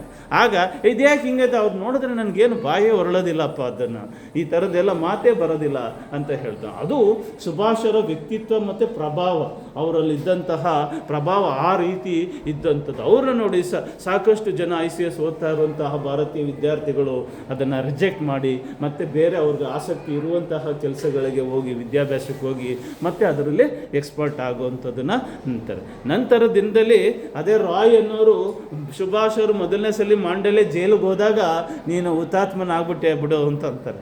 ಬರೀ ಮಾಂಡಲೆ ಜೈಲು ಹೋದ ಮಾತ್ರಕ್ಕೆ ಹುತಾತ್ಮನ ಆಗ್ಬಿಟ್ಟೆ ಅಂತಿದೆಯಲ್ಲ, ಈ ರೀತಿ ಯಾವತ್ತು ಅನ್ಬೇಡ. ನಾನು ಹೋಗ್ಬೇಕಾಗಿರೋಂಥದ್ದು ದಾರಿ ಇನ್ನೂ ಸಾಕಷ್ಟು ಇದೆ ಅನ್ನೋದನ್ನು ಅವರು ಹೇಳ್ತಾರೆ. ಅದನ್ನು ಅಷ್ಟಕ್ಕೆ ಹುತಾತ್ಮ ಅನ್ನೋದನ್ನು ಯಾವತ್ತೂ ನೇತಾಜಿಯವರು ಒಪ್ಕೊಳ್ಳೋದಿಲ್ಲ. ಈ ರೀತಿಯಾಗಿ ಅವರ ಭಾವನೆ ಇರುವಂಥದ್ದು. ಈಗ ನೇತಾಜಿಯವರು ಅಲ್ಲಿ ಈಗ ಅವರಪ್ಪ ಏನು ಮಾಡ್ತಾರೆ, ಅಲ್ಲೊಂದು ಕ್ಲಾಸ್ ಇರ್ತದೆ. ನೀನು ಅವ್ರು ಎಷ್ಟು ಬ್ರಿಟಿಷರು ಖರ್ಚು ಮಾಡಿರ್ತಾರೋ ಅದೆಲ್ಲ ಅಕಸ್ಮಾತ್ ನಿರಾಕರಣೆ ಮಾಡಿದ್ರೆ ಅದೆಲ್ಲ ವಾಪಸ್ ಕೊಡಬೇಕು ಅಂತ. ಅವರಪ್ಪ ಏನು ಹೇಳ್ತಾರೆ, ನಾನು ಆ ದುಡ್ಡು ಕೊಡಲ್ಲ ಅಂತಂತಾರೆ. ಅವ್ರು ಏನು ಮಾಡ್ತಾರೆ, ಅವ್ರ ಸ್ನೇಹಿತರನ್ನ ಎಲ್ಲರನ್ನೂ ಸಂಘಟಿಸಿ ಅವ್ರ ಹತ್ರ ಎಲ್ಲರನ್ನೂ ದುಡ್ಡು ತಗೊಂಡು ಅವ್ರಿಗೆ ಬ್ರಿಟಿಷರಿಗೆ ವಾಪಸ್ ಕೊಟ್ಬಿಟ್ಟು ಅದನ್ನು ನಾನು ಬರೋದಿಲ್ಲ ಅಂತ ಹೇಳಿ ಮತ್ತು 1921 ಸಮಯದಲ್ಲಿ ಅವರು ಭಾರತಕ್ಕೆ ವಾಪಸ್ ಬರ್ತಾರೆ. ಮುಂಬೈಲಿ ಬಂದು ಇಳಿತಾರೆ. ಮೊದಲನೇ ಸಲ ಅವ್ರಿಗೆ ಗುರಿ ಇದ್ದಂಥದ್ದು, ಅಂಥ ಗುರಿ ಏನು, ದೇಶಕ್ಕೋಸ್ಕರ ಕೆಲಸ ಮಾಡಬೇಕು ಅನ್ನೋ ಮಾತ್ರ ಇದ್ದಂಥದ್ದು. ಮತ್ತೇನು ಇನ್ಯಾವುದೇ ಆ ರೀತಿ ಮಾಡಬೇಕು, ಇಂಥ ಕೆಲಸ ಮಾಡಬೇಕು ಅನ್ನೋ ಯಾವ ನಿರ್ದಿಷ್ಟವಾದಂತಹ ಗುರಿಗಳು ಇಲ್ಲ. ಬಟ್ ದೇಶಕ್ಕೋಸ್ಕರ ಮಾತ್ರ ನಾನು ದುಡಿಬೇಕು, ಕೆಲಸ ಮಾಡಬೇಕು, ಸ್ವತಂತ್ರ ಗಳಿಸ್ಬೇಕು, ಈ ರೀತಿ ಭಾವನೆಗಳು ಅವರಲ್ಲಿ ಇದ್ದಂಥದ್ದು. ಗಾಂಧೀಜಿ ಅವ್ರನ್ನ ಬಂದು ಮೀಟ್ ಮಾಡ್ತಾರೆ. ಗಾಂಧೀಜಿಯವರು ಬಂದು ಮೀಟ್ ಮಾಡಿದಾಗ 3 ಪ್ರಶ್ನೆಗಳನ್ನ ಗಾಂಧೀಜಿಯವ್ರಿಗೆ ಕೇಳ್ತಾರೆ. ಗಾಂಧೀಜಿಯವ್ರು ಹೇಳಿರ್ತಾರೆ, ನಾವು ಏನು ಅಸಹಕಾರ ಚಳವಳಿ ಅಂದರೆ ನಾನ್ ಕೋಆಪರೇಷನ್ ಮೂವ್ಮೆಂಟ್ ಇದೆಯೋ ಅದನ್ನು ನಡೆಸೋದ್ರಿಂದ 1 ವರ್ಷದಲ್ಲಿ ನಿಮಗೆ ಸ್ವತಂತ್ರ ಗಳಿಸ್ಕೊಡ್ತೀವಿ ಅಂತ ಹೇಳಿರ್ತಾರೆ. 1 ವರ್ಷದಲ್ಲಿ ಸ್ವತಂತ್ರ ಗಳಿಸ್ಕೊಡ್ತೀವಿ ಅಂತ ಹೇಳಿದ್ರೆ, ಈ ಕೇವಲ ಅಸಹಕಾರ ಚಳವಳಿಗೆ ಎದುರಾಗಿ ಬ್ರಿಟಿಷರು ನಮಗೆ ಈ ಸ್ವತಂತ್ರ ಕೊಟ್ಬಿಡ್ತಾರೆ ಅಂತ ನಿಮ್ಗೆ ಅನಿಸುತ್ತಾ ಅಂತ ಕೇಳ್ತಾರೆ. ಅದು ಯಾವ ರೀತಿ ಪರಿಣಾಮ ಬೀರುತ್ತೆ ಅಂತ ಕೇಳ್ತಾರೆ. ಅವರು ಗಾಂಧೀಜಿಯವರು ಏನೋ ಒಂದಷ್ಟು ಉತ್ತರನ ಕೊಡ್ತಾರೆ. ನಂತರದಲ್ಲಿ ನಿಮ್ಮ ಪ್ಲ್ಯಾನ್ ಆಫ್ ಆ್ಯಕ್ಷನ್ ಏನು ಅಂತ ಕೇಳ್ತಾರೆ. ಸ್ವತಂತ್ರ ಗಳಿಸ್ಕೊಡ್ಬೇಕಾದ್ರೆ 1 ವರ್ಷದಲ್ಲಿ ನೀವು ಏನು ಪ್ಲ್ಯಾನ್ ಮಾಡ್ಕೊಂಡಿದ್ದೀರಿ, ಅದು ಹೆಂಗೆ ಪರಿಣಾಮ ಬೀರುತ್ತೆ ಬ್ರಿಟಿಷರ ಮೇಲೆ, ಅದು ಯಾವ ರೀತಿ ಅವರು ನಿಮಗೆ ಸ್ವತಂತ್ರ ಕೊಡ್ತಾರೆ ಅಂತ ಕೇಳ್ತಾರೆ. ಅದಕ್ಕೂ ಉತ್ತರ ಇನ್ನೊಂದಷ್ಟು ಕಮ್ಮಿ ಆಗ್ತದೆ. ಆ ನಂತರದಲ್ಲಿ ಮತ್ತೊಂದು ಪ್ರಶ್ನೆ ಕೇಳಿದಾಗ ಅವರಲ್ಲಿ ಯಾವುದೇ ಪ್ಲ್ಯಾನ್ ಆಫ್ ಆ್ಯಕ್ಷನ್ನೇ ಇಲ್ಲ ಅನ್ನೋದು ಗೊತ್ತಾಗುತ್ತೆ. ಅದನ್ನು ಗಾಂಧೀಜಿಯವರು ಗ್ರಹಿಸ್ತಾರೆ. ಅದಕ್ಕೆ ನಿಮಗೆ ಸರಿಯಾಗಿ ಉತ್ತರ ಕೊಡಬಹುದಾದಂಥವ್ರು ಚಿತ್ತರಂಜನ್ ದಾಸ್ ಅಂತ ಬೆಂಗಾಲಲ್ಲಿದ್ದಾರೆ, ಅವ್ರ ಹತ್ರಕ್ಕೆ ನೀವು ಹೋಗಿ ಅಂತ ಹೇಳಿ ಸುಭಾಷರನ್ನ ಚಿತ್ತರಂಜನ್ ದಾಸ್ ಅವ್ರ ಹತ್ರ ಕಳಿಸ್ಕೊಡ್ತಾರೆ. ಚಿತ್ತರಂಜನ್ ದಾಸ್ ಅವ್ರ ಹತ್ರ ಮೊದಲಿಂದಲೂ ಕೂಡ ಅವರು ಪತ್ರ ವ್ಯವಹಾರ ನಡ್ತಾ ಇರ್ತಾರೆ. ಇಂಗ್ಲೆಂಡಲ್ಲಿ 1919 ಇದ್ದಾಗ ಇಂಗ್ಲೆಂಡಲ್ಲಿ ಅವರೊಂದು ಲೆಟರ್ ಬರೆದಿರ್ತಾರೆ. ಆ ಲೆಟರಲ್ಲಿ ಏನಪ್ಪ ಕೇಳಿರ್ತಾರೆ ಅಂತಂದರೆ, ಚಿತ್ತರಂಜನ್ ದಾಸ್ ಅವ್ರಿಗೆ ಕಾಂಗ್ರೆಸ್ಸಿಗೆ ಸ್ವಂತ ಅಭಿಪ್ರಾಯಗಳೇ ಇಲ್ಲ. ಯಾವುದ್ರ ಬಗ್ಗೆ ಅಭಿಪ್ರಾಯಗಳು ಅಂತಂದರೆ, ಯಾವುದಂದ್ರೆ ಈ ಹೋಮ್ ಸ್ಟೇಟ್ ಇದೆಯಲ್ಲ, ರಾಜ ರಜವಾಡೆಗಳಿದಾವಲ್ಲ, ಅದನ್ನು ಹೆಂಗೆ ಸ್ವತಂತ್ರಕ್ಕೆ ಬಳಸ್ಕೋಬೇಕು ಅನ್ನೋಂತಹ ಅವ್ರ ಹತ್ರ ಯಾವ ಕಾನೂನುಗಳು ಇಲ್ಲ ಅಂತಂತಾರೆ.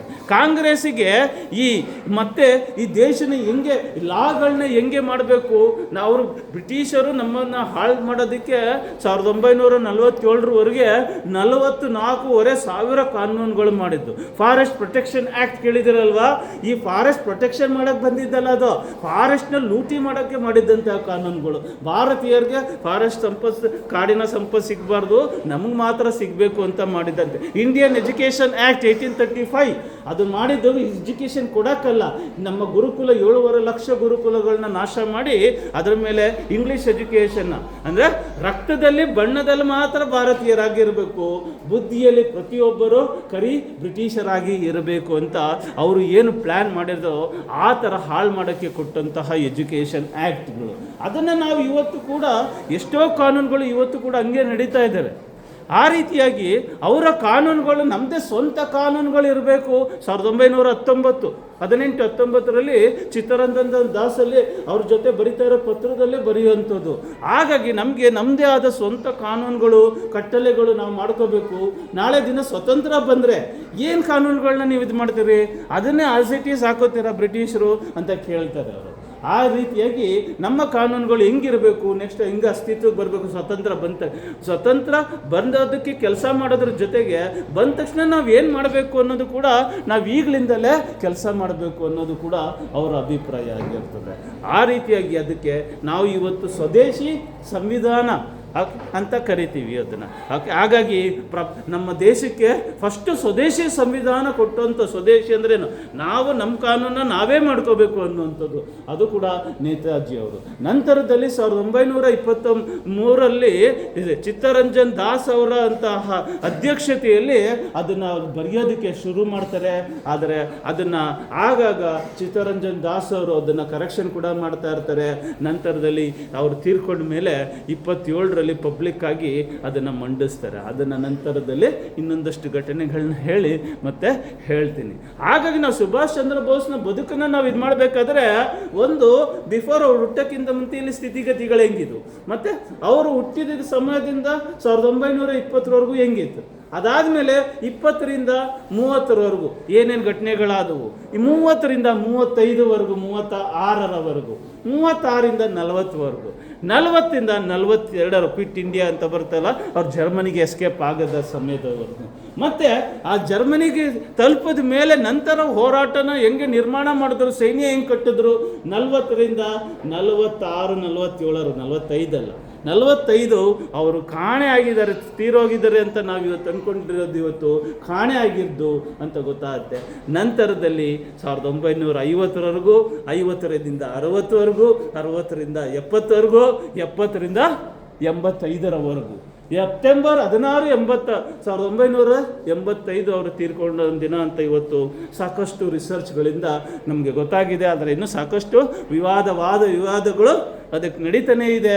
ಅದನ್ನು ಈ ರೀತಿ ಅವ್ರ ಬದುಕನ್ನು ನಾವು ಡಿವೈಡ್ ಮಾಡ್ಕೋಬೋದು, ಒಂದೊಂದು ಸ್ಟೇಜಲ್ಲಿ ಹೇಗೆ ಆಯಿತು ಅಂತ. ಆಗ ಅವ್ರು ಚಿತ್ತರಂಜನ್ ದಾಸ್ ಅವ್ರ ಜೊತೆ ಏನು ಹೆಂಗೆ ಹೋಗ್ತಾರೆ ಅಂತ ಒಬ್ಬ ಸಾಹಿತ್ಯ ಹೇಳ್ತಾರೆ ಅಂದರೆ, ಹೆಂಗೆ ಒಂದು ಬಿಲ್ಲಿಂದ ಒಂದು ಬಾಣ ಬಿಟ್ಟರೆ ಹೆಂಗೆ ಬರ್ತದೋ ಆ ಥರ ಬಾಂಬೆಯಿಂದ ಬಿಟ್ಟ ತಕ್ಷಣವೇ ಓಡಿ ಹೋಗಿ ಚಿತ್ತರಂಜನ್ ದಾಸ್ ಅವ್ರ ಹತ್ರ ಸೇರಿಕೊಂಡ್ರು ಅಂತ. ಚಿತ್ತರಂಜನ್ ದಾಸ್ ಅವರು ಅವ್ರ ಹತ್ರ ಬಂದ ತಕ್ಷಣವೇ ಏನು ಮಾಡ್ತಾರೆ, ಇವರ ಶಕ್ತಿ, ಇವರ ವಿಶ್ವಾಸ ಇದನ್ನೆಲ್ಲ ಮನಗೊಂಡು ಮೂರು ಕೆಲಸ. ಒಂದು, ಕಾಂಗ್ರೆಸ್ಸಿನ ಅಧ್ಯಕ್ಷರು ಮಾಡ್ತಾರೆ, ಯುವಕರನ್ನ ಸಂಘಟಿಸೋ ಕೆಲಸ ಮಾಡ್ತಾರೆ. ಎರಡನೇದು, ಅವರು ಒಂದು ನ್ಯಾಷನಲ್ ಕಾಲೇಜ್ ಅಂತ ಮಾಡಿರ್ತಾರೆ. ಈ ಅಸಹಕಾರ ಚಳವಳಿ ನಡೆದಾಗ ಅಲ್ಲಿಂದ ಎಲ್ಲ ಮಕ್ಕಳು ಸ್ಕೂಲ್ ಬಿಟ್ಬಿಟ್ಟು ಬಂದ್ಬಿಟ್ಟಿರ್ತಾರೆ, ವಿದ್ಯಾರ್ಥಿಗಳು ಕಾಲೇಜಿಂದ ಬಂದಿರ್ತಾರೆ, ಕೆಲಸ ಮಾಡ್ತಾ ಇದ್ದಾರೆ, ಅವ್ರ ಕೆಲಸನ ಬಿಟ್ಟು ಬಂದಿರ್ತಾರೆ. ಇಂಥ ಸಮಯದಲ್ಲಿ ಇರಬೇಕಾದ್ರೆ ಅವರೆಲ್ಲ ಅವ್ರಿಗೆ ಆದಂಥ ಒಂದು ಸ್ಕೂಲ್ ಇರಲ್ಲ, ಅವ್ರಿಗೆ ವಿದ್ಯಾಭ್ಯಾಸ ಹಾಳಾಗಬಾರ್ದು ಅಂತ ಅವರು ಚಿತ್ತರಂಜನ್ ದಾಸ್ ಅವರು ಅವ್ರ ಸ್ವಂತ ದುಡ್ಡಾಕಿ ಒಂದು ಕಾಲೇಜ್ ಕಟ್ಟಿರ್ತಾರೆ, ಅದೇ ನ್ಯಾಷನಲ್ ಕಾಲೇಜ್ ಅಂತ. ನಂತರದಲ್ಲಿ ಎಲ್ಲೋ ಒಂದು ಚೌರಿ ಚೌರಾನದಲ್ಲಿ ಚಿಕ್ಕ ಘಟನೆ ಆಯಿತು, ಆ ಜನಗಳಿಗೆ ತಡೆಯೋಕ್ಕಾಗದೆ ಬ್ರಿಟಿಷರ್ನ ಜೀವಂತ ಸುಟ್ಟಾಕ್ಬಿಡ್ತಾರೆ. ಅವ್ರು ಹೆಂಗೆ ಮಾಡ್ತಾರೆ ಅದನ್ನೇ ರಿಪೀಟ್ ಮಾಡಿಬಿಡ್ತಾರೆ. ಅದಕ್ಕೆ ಗಾಂಧೀಜಿ ಅವ್ರು ಬೇಜಾರಾಗಿ ಆಡಿ ಮೂಮೆಂಟ್ನೇ ವಾಪಸ್ ತಗೊಬಿಡ್ತಾರೆ. ಈ ರೀತಿ ಆ ಥರ ಇದಾದಾಗ ನ್ಯಾಷನಲ್ ಕಾಲೇಜ್ ಅಂತ ಒಂದು ಶುರು ಮಾಡಿರೋಂಥದ್ದು, ಅದಕ್ಕೆ ಹೆಡ್ ಆಗಿ ಪ್ರಿನ್ಸಿಪಲ್ ಆಗಿ ಮಾಡಿರ್ತಾರೆ. ಮೂರನೇದು, ಅವರು ನ್ಯೂಸ್ ಪೇಪರ್ ಹೊರಡಿಸಿರ್ತಾರೆ, ಆ ನ್ಯೂಸ್ ಪೇಪರ್ಗೂ ಕೂಡ ಇವರೇ ಚೀಫ್ ಎಡಿಟರ್, ಅದು ಕೂಡ ಹೆಡ್. ಮೂರು ಕೆಲಸ. ಅದಕ್ಕೆ ಚಿತ್ತರಂಜನ್ ದಾಸ್ ಅವ್ರು ಕೇಳ್ತಾರೆ, ಅವ್ನು ಬಂದಿರೋ ಈ ಹುಡುಗ ಆಗಲೇ ಇಷ್ಟೊಂದು ಅಧಿಕಾರಗಳನ್ನ ಇಷ್ಟೊಂದು ಕೆಲಸ ಕೊಟ್ಬಿಟ್ರಲ್ಲ, ನನಗೆ ಸುಭಾಷ್ ಬಗ್ಗೆ ಚೆನ್ನಾಗಿ ಗೊತ್ತಿದೆ ಅವ್ರು ಏನು ಅಂತ.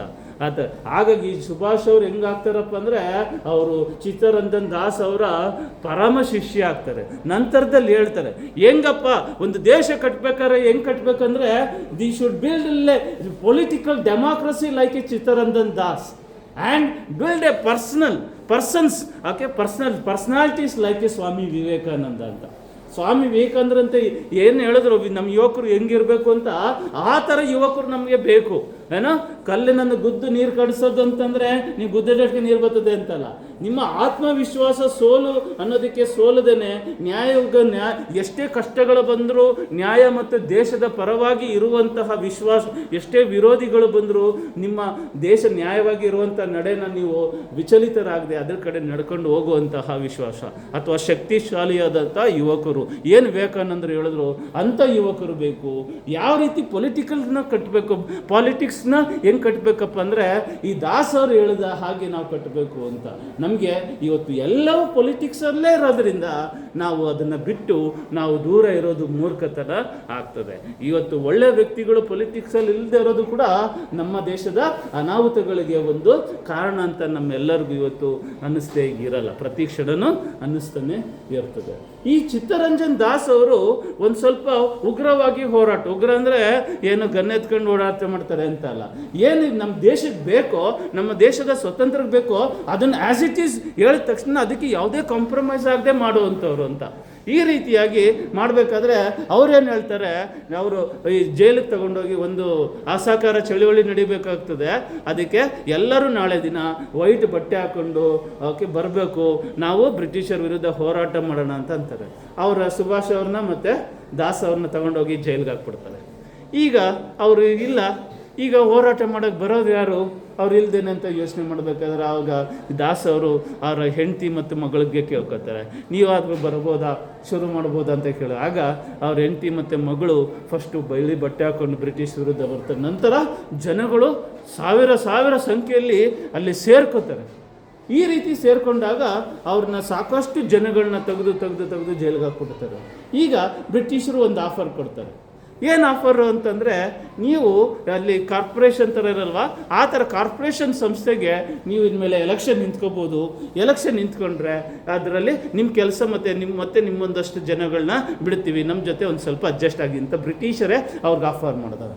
ಆಗ ದಾಸ್ ಅವ್ರು ಗಾಂಧೀಜಿ, ಇದು ಒಳ್ಳೆ ಕ್ಷಣ, ಇದು ನಾವು ಹೋಗಿರೋಂಥದ್ದಲ್ಲ, ಹಾಗಾಗಿ ನಾವೇ ಬ್ರಿಟಿಷರೇ ನಮ್ಮ ಹತ್ರ ಬಂದಿರೋಂಥದ್ದು, ನಾವು ಸೋತಂಗೆ ಆಗೋದಿಲ್ಲ, ಹಾಗಾಗಿ ಇದನ್ನು ಒಪ್ಕೊಳ್ಳೋಣ, ಇನ್ಮೇಲೆ ಎಲೆಕ್ಷನ್ಗೆ, ವಿಧಾನ ಪರಿಷತ್ ಎಲೆಕ್ಷನ್ಗೆ ನಾವು ನಿಂತ್ಕೊಳ್ಳೋಣ, ಯಾಕೆಂದರೆ ನಾವು ನಿಂತ್ಕೊಳ್ತಾರೆ ಯಾರೋ ಅಪ್ಪಪ್ಪೊಲಿಗಳು ನಿಂತ್ಕೋತಾರೆ, ಆಗ ನಾವು ಬೇಕು ಅಂದಿದ್ದು ನಡೆಯೋದಿಲ್ಲ ಅಂತ ಅವ್ರು ಹೇಳ್ತಾರೆ. ಗಾಂಧೀಜಿ ಬಿಲ್ಕುಲ್ ಬೇಕೇ ಆಗಿಲ್ಲ, ನಾವು ಇದಕ್ಕೆ ಒಪ್ಪಕೂಡದು ಅಂತ ಅವರು ಹೇಳಿ ಇಡೀ ಕಾಂಗ್ರೆಸ್ ಅದನ್ನು ನಿರಾಕರಣೆ ಮಾಡಿಬಿಡುತ್ತದೆ.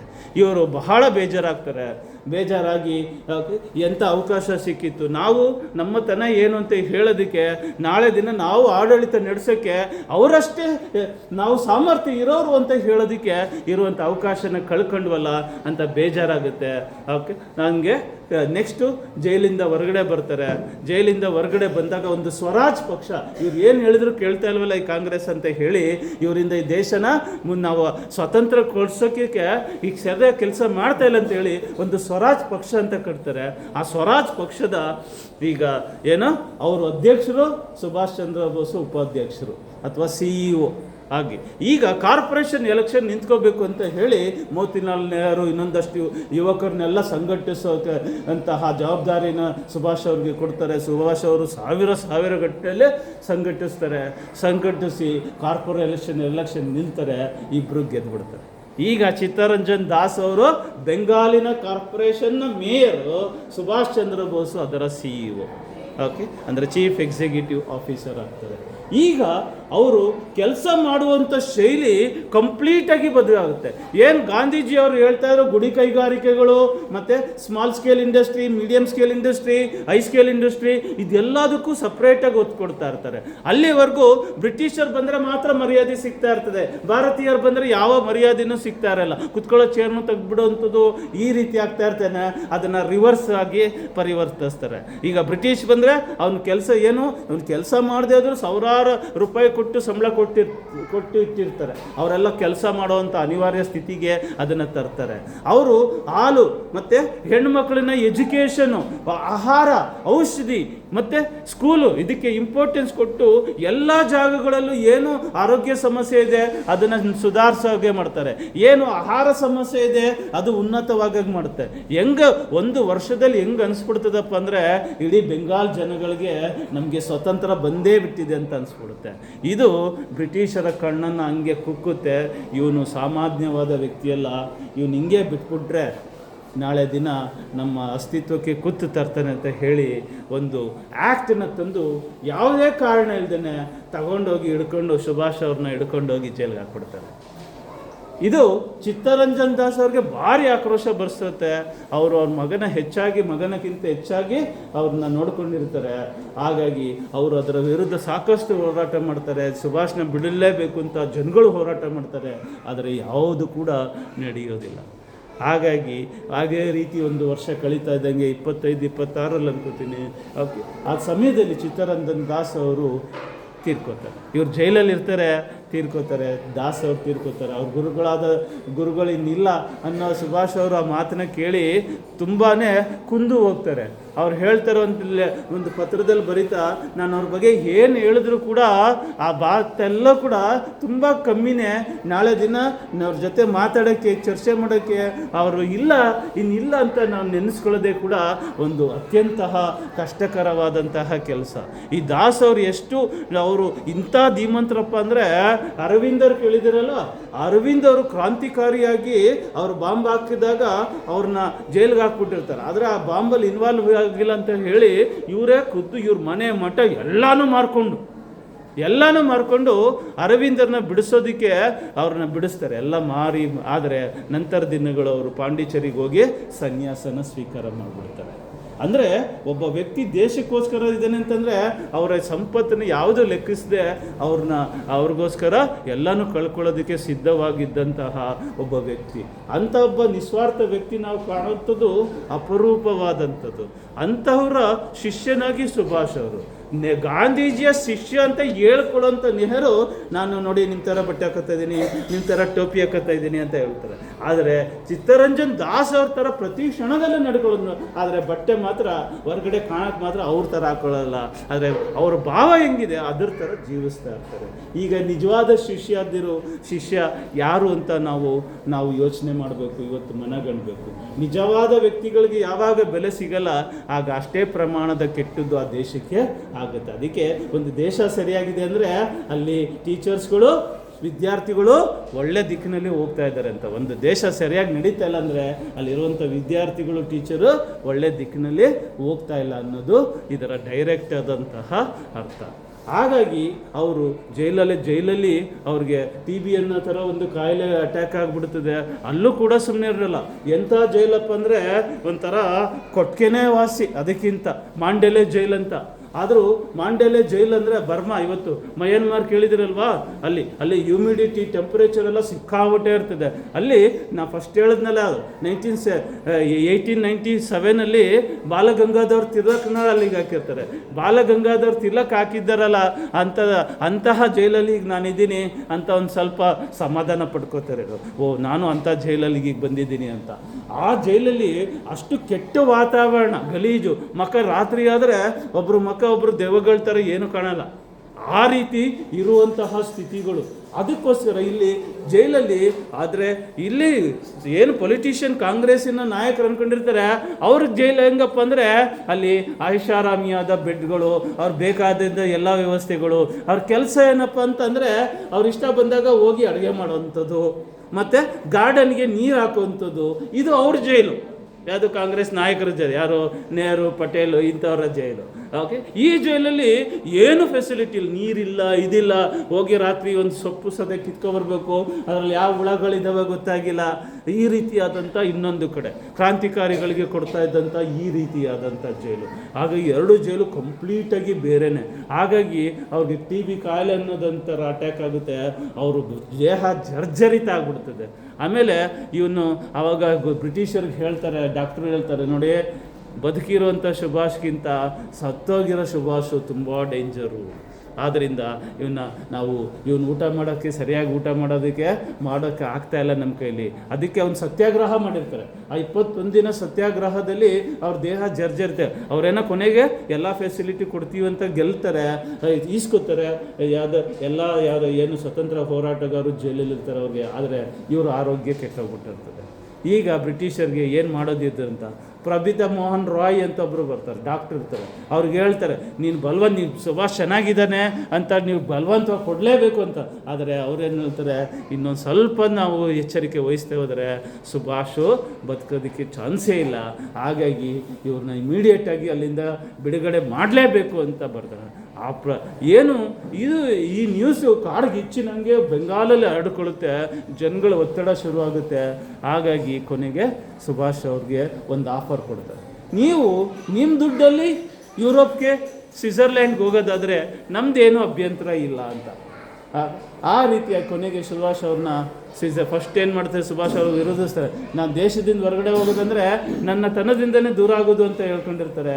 ಅದನ್ನು ಅವ್ರ ಮನೆಯವರು ಯಾರು ನೋಡೋಕ್ಕೆ ಬಿಡದೆ ಸಾವಿರಾರು ಪೊಲೀಸರ ಮಧ್ಯೆ ಅವರು ಕಣ್ಗಾವಲಲ್ಲಿ ಅವ್ರನ್ನ ಸ್ವಿಟ್ಜರ್ಲ್ಯಾಂಡ್ಗೆ ಕಳಿಸ್ತಾರೆ. ಸ್ವಿಟ್ಜರ್ಲ್ಯಾಂಡಲ್ಲಿ ಇದ್ದು ಅವ್ರ ಆರೋಗ್ಯನ ಸುಧಾರಿಸ್ಕೋತಾರೆ. ಆದರೆ ಅವರು ಸುಮ್ಮನೆ ಇರುವಂಥ ವ್ಯಕ್ತಿನೇ ಅಲ್ಲ. ಅಲ್ಲಿ ಆಸ್ಟ್ರಿಯಾಗೆ ಹೋಗ್ತಾರೆ. ಅಲ್ಲಿ ಸರ್ದಾರ್ ವಲ್ಲಭಾಯ್ ಪಟೇಲ್ ಗೊತ್ತಲ್ಲ, ಅವರ ಅಣ್ಣ ಅವರು ವಿಠಲ್ ಭಾಯ್ ಪಟೇಲ್ ಅಂತ ಅವ್ರು ಸಿಗ್ತಾರೆ. ಈ ಸರ್ದಾರ್ ವಲ್ಲಭಾಯ್ ಪಟೇಲ್ ಅವರ ಫ್ಯಾಮಿಲಿ ಹೆಂಗಪ್ಪ ಅಂದರೆ, ಒಬ್ಬ ದೇಶಕ್ಕೋಸ್ಕರ ಹೋದರೆ ಮತ್ತೊಬ್ಬ ಸಂಸಾರಕ್ಕೋಸ್ಕರ ಕೆಲಸ ಮಾಡಬೇಕು ಅಂತ. ಆ ರೀತಿಯಾಗಿ ವಿಠಲ್ ಭಾಯ್ ಪಟೇಲ್ ಅವರು ದೇಶದ ಕೆಲಸಕ್ಕೆ ಹೋಗ್ತಾರೆ, ಸರ್ದಾರ್ ವಲ್ಲಭಾಯ್ ಪಟೇಲ್ ಅವರು ಮನೇನ ನೋಡ್ಕೊಳ್ಳೋಕ್ಕೆ ಇರ್ತಾರೆ. ಆದರೆ ಅವರು ಗಾಂಧೀಜಿ ಪ್ರಭಾವಕ್ಕೆ ಬಂದ ಮೇಲೆ ಹೆಂಗಾಗ್ತಾರೆ ಅಂದರೆ, ಅವ್ರು ತಡ್ಕೊಂಡಿರೋಕ್ಕಾಗೋದಿಲ್ಲ. ಅವರು ಕೂಡ ದೇಶಕ್ಕೋಸ್ಕರ ಅವರ ಜೀವನನ ಮುಡುಪಾಗಿಡ್ತಾರೆ. ಅದು ನಂತರ ದಿನದಲ್ಲಿ ಗೊತ್ತಾಗುವಂಥದ್ದು. ಈ ವಿಠಲ್ ಭಾಯ್ ಪಟೇಲ್ ಅವರು ಅಲ್ಲಿವರೆಗೂ ಯುರೋಪ್ ಮತ್ತು ಈ ಕ್ರಿಶ್ಚಿಯನ್ಸ್ ಅಲ್ಲಿ ಇದ್ದಂಥವ್ರಿಗೆ ಏನು ಅಭಿಪ್ರಾಯ ಅಂದರೆ, ಭಾರತೀಯರಂದರೆ ಭಾಳ ಕೀಳರಿಮೆ. ಎಲ್ಲ ನಮ್ಮಿಂದ ಕತ್ಕೊಂಡು ಹೋಗಿದ್ರು ಐಶ್ವರ್ಯ ಮಾತ್ರ ಅಲ್ಲ, ವಿದ್ಯಾಭ್ಯಾಸನ ಭಾರತನ ತೆಗೊಳ್ಳೋವಂಥದ್ದು, ಭಾರತನ ಬೈಯುವಂಥದ್ದು. 2 ಫಿಲಮ್ ಮಾಡಿರ್ತಾರೆ, ಒಂದು ಬೆಂಗಾಲಿ ಅಂದ್ಬಿಟ್ಟು ಮತ್ತು ಇನ್ನೊಂದು ಬೇರೆ ಒಂದು.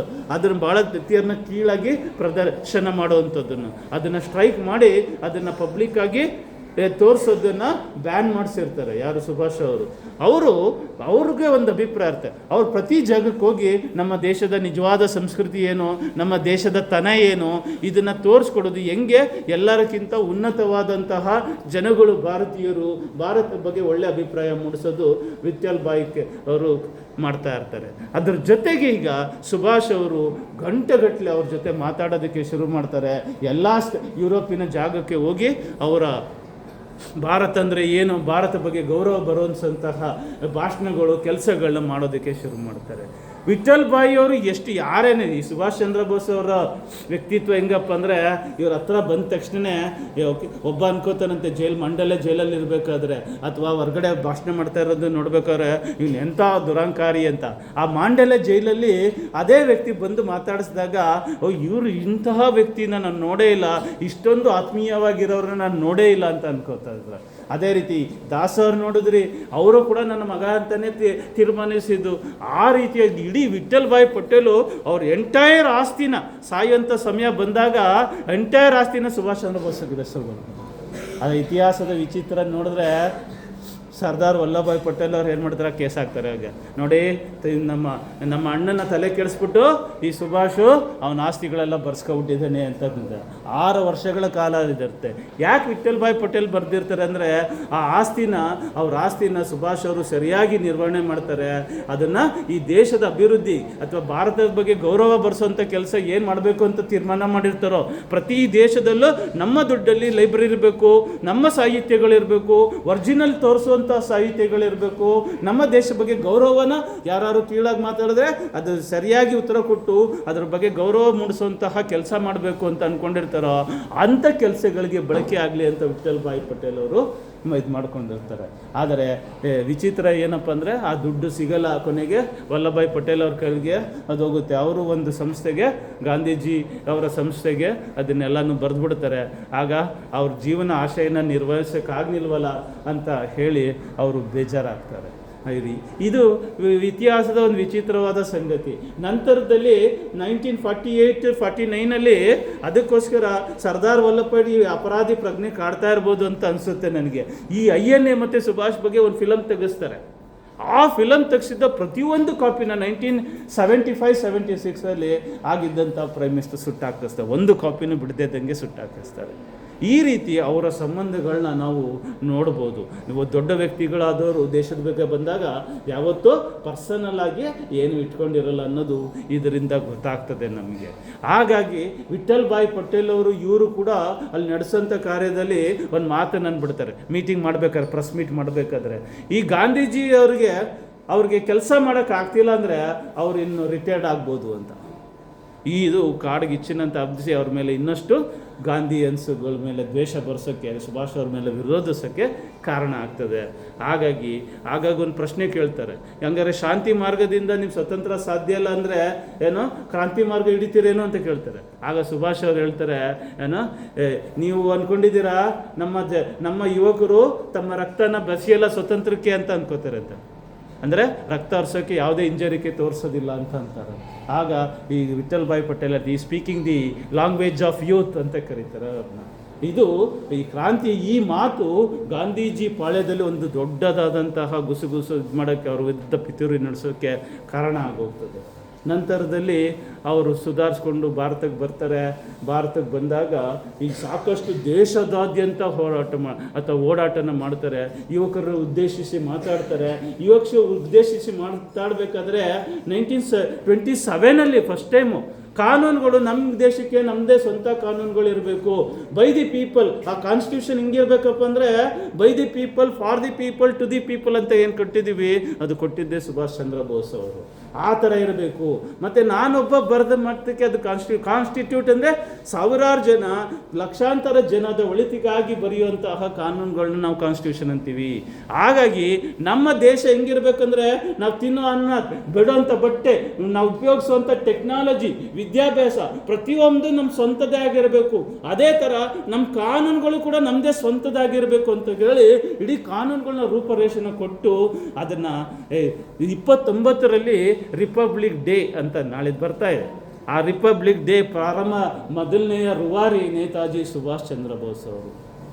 ನಂತರದಲ್ಲಿ ಅದರೇನು ಸ್ವಾವಲಂಬನೆ, ಸ್ವಂತ ಬುದ್ಧಿ, ಅದೇ ರಿಪಬ್ಲಿಕ್ ಡೇ. ಅದಕ್ಕೆ ನಾವು ಪೆರೇಡಲ್ಲಿ ನಮ್ಮ ಶಕ್ತಿ ಪ್ರದರ್ಶನ ಮಾಡೋದು ರಿಪಬ್ಲಿಕ್ ಡೇಲಿ. ನಮ್ಮದೇ ಟೆಕ್ನಾಲಜಿ, ನಮ್ಮದೇ ಕಾನೂನುಗಳು, ನಮ್ಮನ್ನು ನಾವೇ ರೂಲ್ ಮಾಡ್ಕೋಬೋದು ಅಂತ ಆತ್ಮವಿಶ್ವಾಸನ ನಾವು ತೋರಿಸುವಂತಹ ದಿನವಾಗಿ ಅದನ್ನು ಪರಿಗಣಿಸೋದೇ ಹೊರತು ಅದಕ್ಕೆ ರಿಪಬ್ಲಿಕ್ ಡೇ ಅಂತ ಕರೆಯೋದು. ಅದು 1930ಯಲ್ಲಿ ಅಸ್ತಿತ್ವಕ್ಕೆ ತರ್ತಾರೆ. ಇದು ನಂತರ ದಿನಗಳಲ್ಲಿ ಅದು ಅರ್ಥವಾಗಿ 1950 ಕಾನ್ಸ್ಟಿಟ್ಯೂಷನ್ ಕೊಟ್ಟಾಗ ಆ ದಿನನೇ ರೆಕಗ್ನೈಸ್ ಮಾಡೋಕ್ಕೋಸ್ಕರ ಆ ದಿನನ ಇತಿಹಾಸದ ಮಹತ್ವ ಘಟನೆ ಆಗಿರೋದ್ರಿಂದ ಅದು ಮತ್ತೆ ಕಂಟಿನ್ಯೂ ಆಗಿ ಇವತ್ತಿನ ರಿಪಬ್ಲಿಕ್ ಡೇ ಆಗಿ ಆಗಿದೆ. ಅದು ಸುಮಾರು ಇದರಲ್ಲಿ ಅವರ ಸುಭಾಷ್ ಚಂದ್ರ ಬೋಸ್ ಅವ್ರ ಫೋಟೋನೇ ಇರಲ್ಲ ರಿಪಬ್ಲಿಕ್ ಡೇಲಿ, ರುಹಾರಿ ಆಗಿದ್ರು ಕೂಡ. ಅದು ಇವತ್ತಿನ ವಿಚಿತ್ರವಾದಂತಹ ಸಂಗತಿ. ಅದು ಸಂಬಂಧ ಇಲ್ದಿರೋದು ಎಲ್ಲರದು ಕೂಡ ಇರ್ತದೆ. ಆ ರೀತಿ ಆಗ ಜೈಲು ತೊಗೊಂಡೋಗಿ ಅಗೇನ್ ಬ್ರಿಟಿಷರು ತೊಗೊಂಡೋಗಿ ಜೈಲ್ಗೆ ಹಾಕ್ಬಿಡ್ತಾರೆ. ಆಮೇಲೆ ಉಪ್ಪಿನ ಸತ್ಯಾಗ್ರಹ ಕೇಳಿದಿರಲ್ಲ, ಗಾಂಧೀಜಿಯನ್ನು ಏನು ಮಾಡ್ತಾರೆ, ನಾನು ಉಪ್ಪಿನ ಬಗ್ಗೆ ಕಾನೂನು ಹಾಕಿ ನೀವು ಉಪ್ಪನ್ನ ತಯಾರು ಮಾಡೋಂಗಿಲ್ಲ ಅಂತ ಕಾನೂನು ಮಾಡಿರ್ತಾರೆ. ಗಾಂಧೀಜಿ ಏನು ಮಾಡಿ ಉಪ್ಪನ್ನು ತಯಾರು ಮಾಡ್ತೀನಿ ಅಂತ ಹೋಗ್ತಾರೆ, ಉಪ್ಪನ್ನು ತಯಾರು ಮಾಡೋಕ್ಕೆ ಶುರು ಅಲ್ಲಿ ಲಕ್ಷ ಗಟ್ಟಲೆಯಲ್ಲಿ ಜನ ಸೇರ್ಕೊಳ್ಳೋಗ್ತಾರೆ.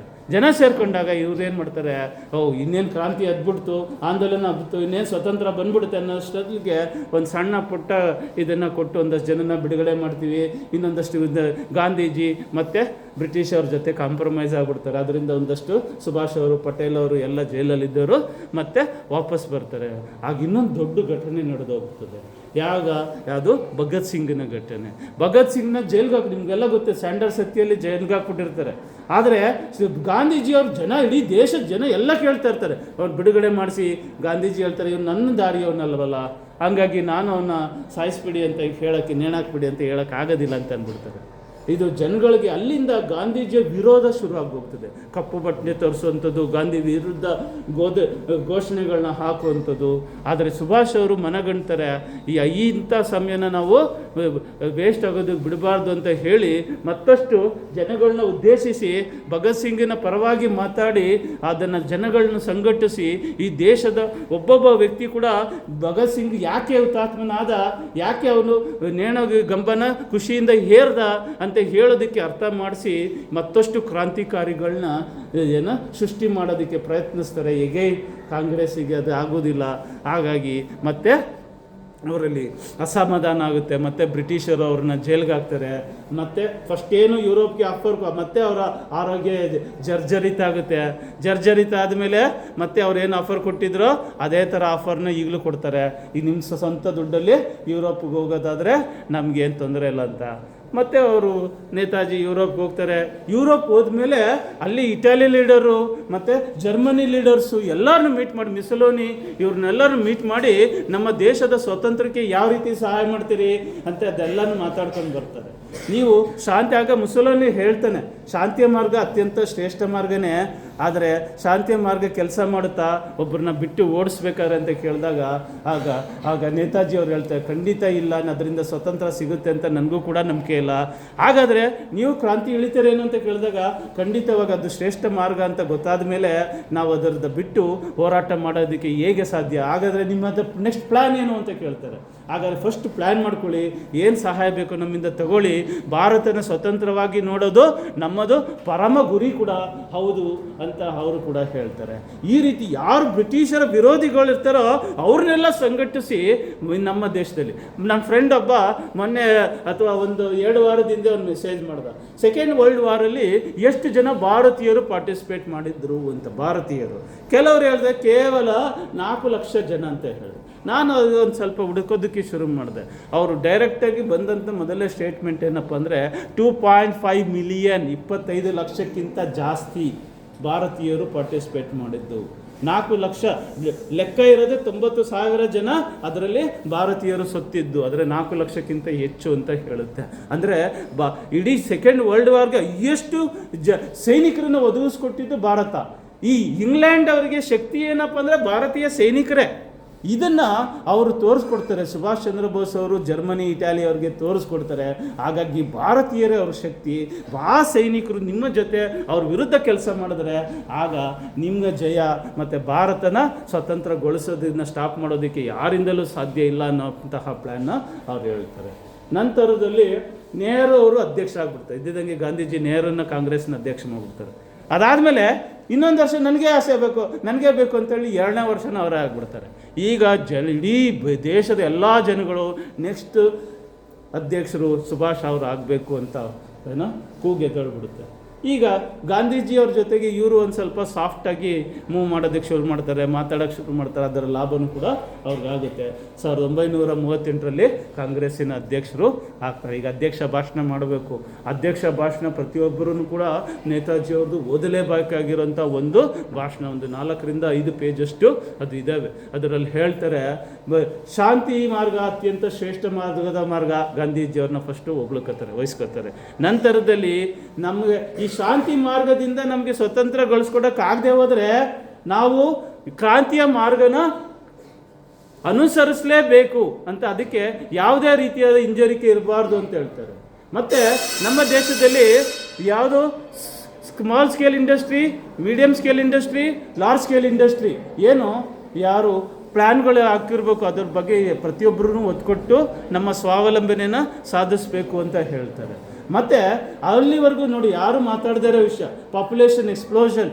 ನಮ್ಮ ದೇಶದ ಜನಸಂಖ್ಯೆ ಜಾಸ್ತಿ ಆಗ್ತಾ ಇದೆ. ನಾಳೆ ದಿನ ನಮಗೆ ನಿರ್ವಹಣೆ ಮಾಡೋಕ್ಕೆ ಕಷ್ಟ ಆಗುತ್ತೆ. ಆದ್ದರಿಂದ ಈ ಪಾಪ್ಯುಲೇಷನ್ನ ಕಂಟ್ರೋಲ್ಗೆ ಈಗಲೇ ತಗೋಬೇಕು ಅಂತ ಹೇಳ್ತಾರೆ. ಈ ರೀತಿ ಹೇಳೋಂಥದ್ದು ಮತ್ತು ಅವ್ರು ಮಾಡಿದಂಥ ಭಾಷಣ ಇಡೀ ಗಾಂಧಿಯ ಪಾಳ್ಯದಲ್ಲಿ ಅಲ್ಲೋಲ ಕಲ್ಲೋಲ ಮಾಡುತ್ತೆ. ನಂತರದಲ್ಲಿ ಅವ್ರು ಕೆಲಸ ಮಾಡಿದ್ದು ಏನು, ವಿಶ್ವೇಶ್ವರಯ್ಯನವರು 5 ಇಯರ್ ಪ್ಲ್ಯಾನ್ನ ಕೊಟ್ಟಿರ್ತಾರೆ. ಆ 5 ಇಯರ್ ಪ್ಲ್ಯಾನ್ನ ಇವರು ಅಡಾಪ್ಟ್ ಮಾಡ್ಕೋತಾರೆ. ಇವರು ಯೋಜನಾ ಆಯೋಗದ ಸದಸ್ಯರು. ಯೋಜನಾ ಆಯೋಗ ಅಂತ ಏನು 5 ಇಯರ್ ಪ್ಲ್ಯಾನಿಂಗ್ ಕಮಿಷನ್ ಅಂತ ಬರ್ತದೆ, ಅದನ್ನು ಸುಭಾಷ್ ಚಂದ್ರ ಬೋಸ್ ಅವರು ಫಸ್ಟ್ನೇ ಟೈಮು 1938 ಶುರು ಮಾಡ್ತಾರೆ. ಅದಕ್ಕೆ ರೂವಾರಿ ಕೂಡ ನೇತಾಜಿಯವರೇ. ಈ ರೀತಿ ಆದಂಥದ್ದು ಆ ದಿನ ತುಂಬ ಚೆನ್ನಾಗಿ ಕೆಲಸ ನಡೆಯುತ್ತೆ. ನಂತರ ಮತ್ತೆ ಗಾಂಧಿಯವ್ರು ಕೇಳ್ತಾರೆ, ನನಗೆ ಮತ್ತೆ ನಾನೇ ಅಧ್ಯಕ್ಷ ಆಗಬೇಕು ಅಂತ. ಆಗ ಅವ್ರೇನು ಮಾಡ್ತಾರೆ, ಗಾಂಧೀಜಿ ನಿರಾಕರಣೆ ಮಾಡ್ತಾರೆ. ಯಾವ ರೀತಿ ಅವ್ರಿಗೆ ತೊಂದರೆ ಕೊಡ್ತಾರೆ ಅಂದರೆ, ಅವರೇ ಕೊನೆಯದಾಗಿ ಅವರೇ ರಿಸೈನ್ ಮಾಡಿ ನನಗೆ ಅಧ್ಯಕ್ಷನೂ ಬೇಡ ಏನು ಬೇಡ ಅಂತ ಹೇಳಿ ಅವರು ಅಲ್ಲಿಂದ ಹೊರಟ್ಬಿಡ್ತಾರೆ. ಕೊನೆಗೆ ಅಲ್ಲಿಗೂ ಬಿಡೋದಿಲ್ಲ. ಕೊನೆಗೆ ಅವರು ಕಾಂಗ್ರೆಸ್ಸಿನಿಂದಲೇ ಕಿತ್ತಾಕ್ತಾರೆ. 3 ವರ್ಷ ಅವ್ರು ಯಾವುದೇ ಅಧಿಕಾರಕ್ಕೂ ಪಾರ್ಟಿಸಿಪೇಟ್ ಮಾಡಬಾರ್ದು ಅನ್ನೋದನ್ನು ಬ್ಯಾನ್ ಮಾಡ್ತಾರೆ. ಆವಾಗ ಗಾಂಧೀಜಿಯವ್ರು ಹೇಳ್ತಾರೆ, ಸುಭಾಷ್ ಬಂದು ನಾನು ಕ್ಷಮಾಪಣೆ ಅದೇ ಮತ್ತೆ ಯಾವುದೋ ಒಂದು ಹೋರಾಟದಲ್ಲಿ ಮತ್ತೆ ಬ್ರಿಟಿಷರು ಅವ್ರನ್ನ ಜೈಲ್ಗೆ ಹಾಕಿರ್ತಾರೆ. ಅದನ್ನು ಬಿಡಿಸಿ ಅಂತ ಜನ ಕೇಳಬೇಕಾದ್ರೆ ಅವರು ಸುಭಾಷ್ ಬಂದು ನನ್ನ ಹತ್ರ ಕ್ಷಮಾಪಣೆ ಕೇಳಿದ್ರೆ ನಾನು ಸುಭಾಷ್ ಅವ್ರನ್ನ ಬಿಡಿಸ್ತೀನಿ ಅಂತ ಗಾಂಧಿಯವ್ರು ಹೇಳ್ತಾರೆ. ಆದರೆ ಅವರು ಕ್ಷಮಾಪಣೆ ಕೇಳೋದಕ್ಕೆ ಇದೇ ಇಲ್ಲ. ಹೀಗೆ ನೇತಾಜಿ ಅವರು ಯಾವಾಗ ಬಾಗಿಲು ಮುಚ್ಚಿತು ಅಂತೋ ಆಗ ಹೊಸ ದಾರಿನ ಓಪನ್ ಮಾಡೋದಕ್ಕೆ ಪ್ರಯತ್ನ ಮಾಡ್ತಾರೆ. ಆಗ ಸಾವರ್ಕರಿಂದ ಅವ್ರೇನು ಮಾಡ್ತಾರೆ,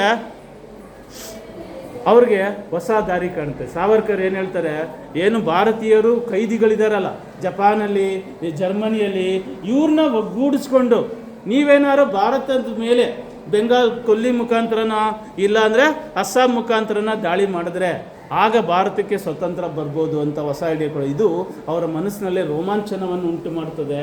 ಆಗ ಅವರು ಬ್ರಿಟಿಷರ ಇದರಿಂದ ನಮಗೆಲ್ಲ ಗೊತ್ತಿರೋಂಗೆ ದಿ ಗ್ರೇಟ್ ಎಸ್ಕೇಪ್ ಅಂತ ಕರಿತೀವಲ್ಲ, ಆ ಥರ ಬ್ರಿಟಿಷರ ಕೈಯಿಂದ ಎಸ್ಕೇಪ್ ಆಗಿ ಜರ್ಮನಿಗೆ ಹೋಗ್ತಾರೆ.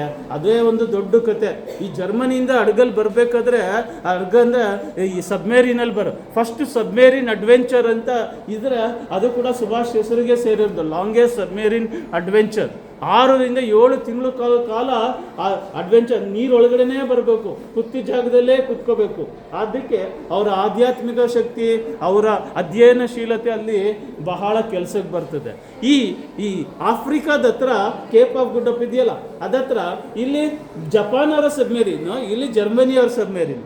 ಇಲ್ಲಿ 64 ಅಡಿ 70 ಅಡಿ ಇರುವಂಥ ಅಲೆಗಳು, ಶಾರ್ಕು, ಭಯಂಕರವಾದಂಥ ಪ್ರಾಣಿಗಳಿರುವಂತಹ ಸಮುದ್ರ. ಈ ಸಮುದ್ರದಲ್ಲಿ ಒಂದು ದಾರದ ಮುಖಾಂತರ ಟ್ರಾನ್ಸ್ಫರ್ ಆಗಬೇಕು. ಆಗ ಜರ್ಮನಿಯವರು ಹೇಳ್ತಾರೆ, you cannot be transferred from this to that particular ship ಅಂತ ಹೇಳ್ತಾರೆ. K64 ವೇವ್ಸ್ ಅಂತ ಇದ್ದೆ ಅಂತ ಕರೀತಾರೆ ಅದನ್ನು. ಆವಾಗ ಅವ್ರಿಗೆ ಹೇಳ್ತಾರೆ, I have not come so long to go back ಅಂತ ಹೇಳ್ತಾರೆ. ಬರೀ ಅವ್ರಿಗೆ ಈಜುಡಿಯೋಕ್ಕೆ ಬರೋದಿಲ್ಲ. ಅಂಥ ಸಮಯದಲ್ಲಿ ಕೂಡ ಒಂದು ಗಾಳಿ ಇರೋಂತಹ ಬೋಟಿನ ಸಹಾಯದಿಂದ ಈ ಸಬ್ಮೇರಿನ್ಗೂ ಏನು 60-70 ಅಡಿ ಇರ್ತದೋ ಅದನ್ನು ಟ್ರಾನ್ಸ್ಫರ್ ಆಗ್ತಾರೆ. ಅದು ನೇತಾಜಿಯವರ ಸಾಹಸಮಯವಾದಂಥ. ನಂತರದಲ್ಲಿ ಅವರು ಸಿಂಗಾಪುರ್ಗೆ ಬಂದು ರಾಸ್ ಬಿಹಾರಿ ಬೋಸ್ ಅವರು ಏನು INA ಕಟ್ಟಿರ್ತಾರೆ ಅದನ್ನು ವಹಿಸ್ಕೋತಾರೆ. ಜಪಾನ್ ಅವ್ರ ಹತ್ರ ಮಾತಾಡ್ತಾರೆ. ಜಪಾನ್ ಅವರು ಆಗತಾನೆ ಅಂಡಮಾನ್ ಆ್ಯಂಡ್ ನಿಕೋಬಾರನ್ನು ಗೆದ್ದಿರ್ತಾರೆ. ಅದನ್ನು ಇದರಲ್ಲೆಲ್ಲ ಒಂದು ಸ್ವಲ್ಪ ಕಟ್ ಶಾರ್ಟ್ ಮಾಡ್ತಾ ಇದ್ದೀನಿ. ಓಕೆ, ಯಾವುದು ಮುಖ್ಯ ಅದನ್ನು ಮಾತ್ರ ಹೇಳ್ತಾ ಇದ್ದೀನಿ. ಆಗ ಜಪಾನಲ್ಲಿ ಟೋಜೋ ಅಂತ ಮುಖ್ಯಮಂತ್ರಿ.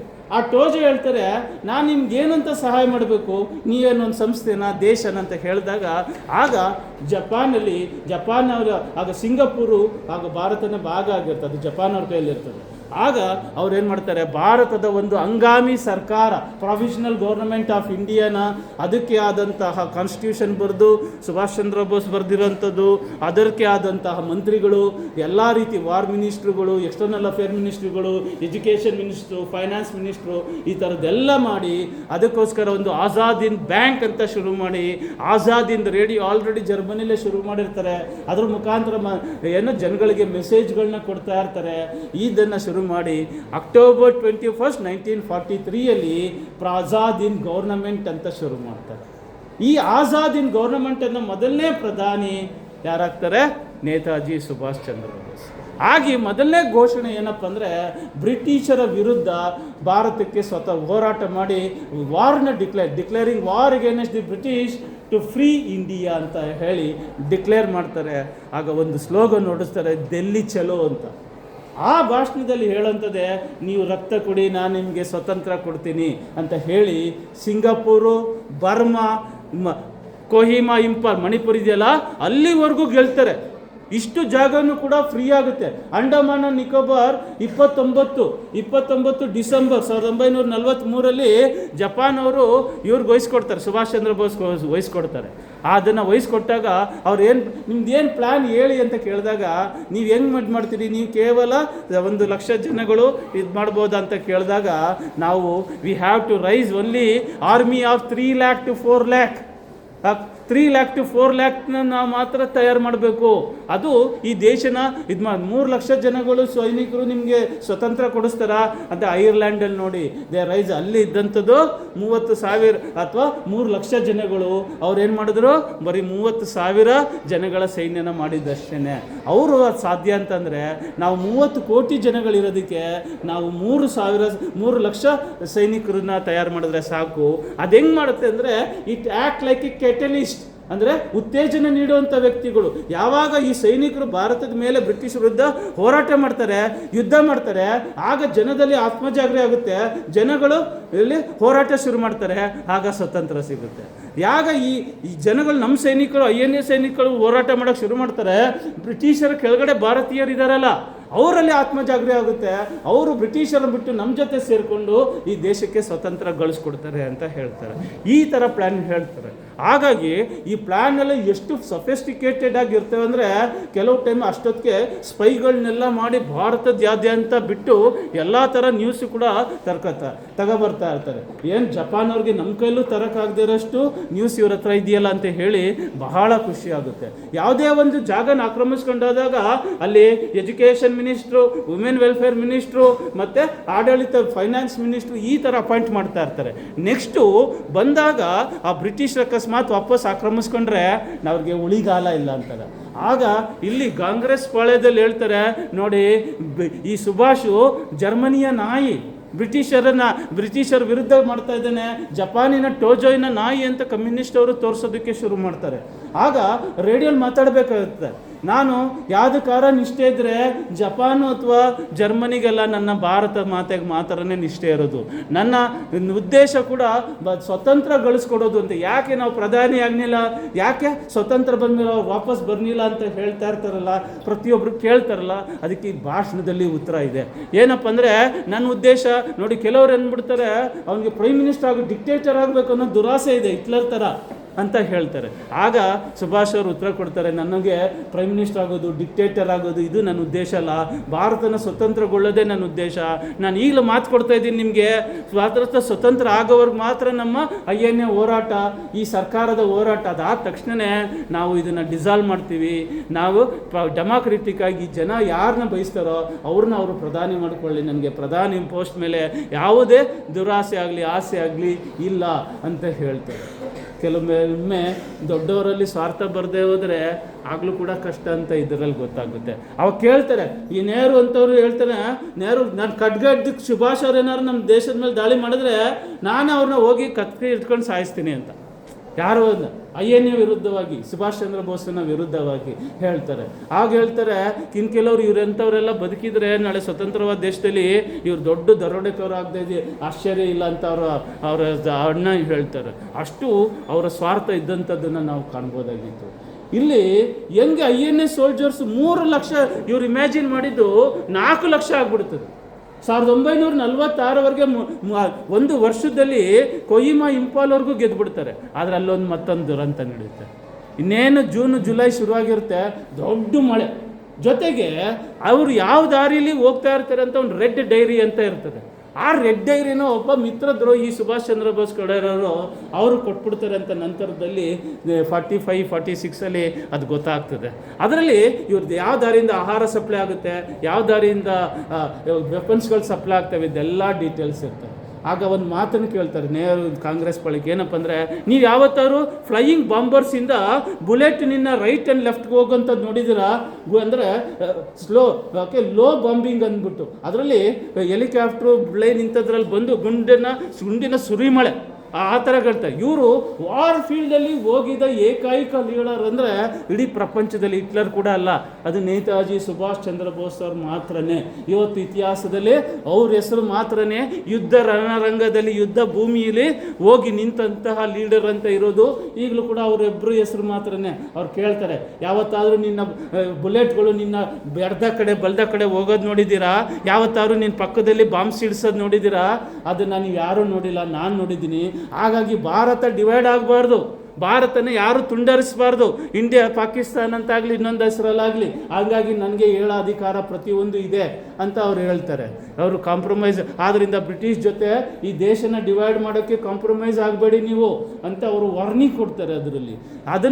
ಆದರೆ ಈ ರೀತಿಯಾದಂಥ ಹೋರಾಟ ಈ ಮಳೆಗೆ ಸಿಕ್ಕಿ ಹೆಂಗಿದಾಗ್ತದೆ ಅಂದರೆ, ನಮ್ಮ ಸೈನಿಕರು ಹುಲ್ಲು ಸೊಪ್ಪು ಸೊದೆ, ನಾವು ಸೊಪ್ಪು ಸೊದೆ ಅನ್ನೋದಕ್ಕಿಂತ ಹುಲ್ಲು ತಿಂದ್ಕೊಂಡು ಯುದ್ಧ ಮಾಡ್ತಾರೆ.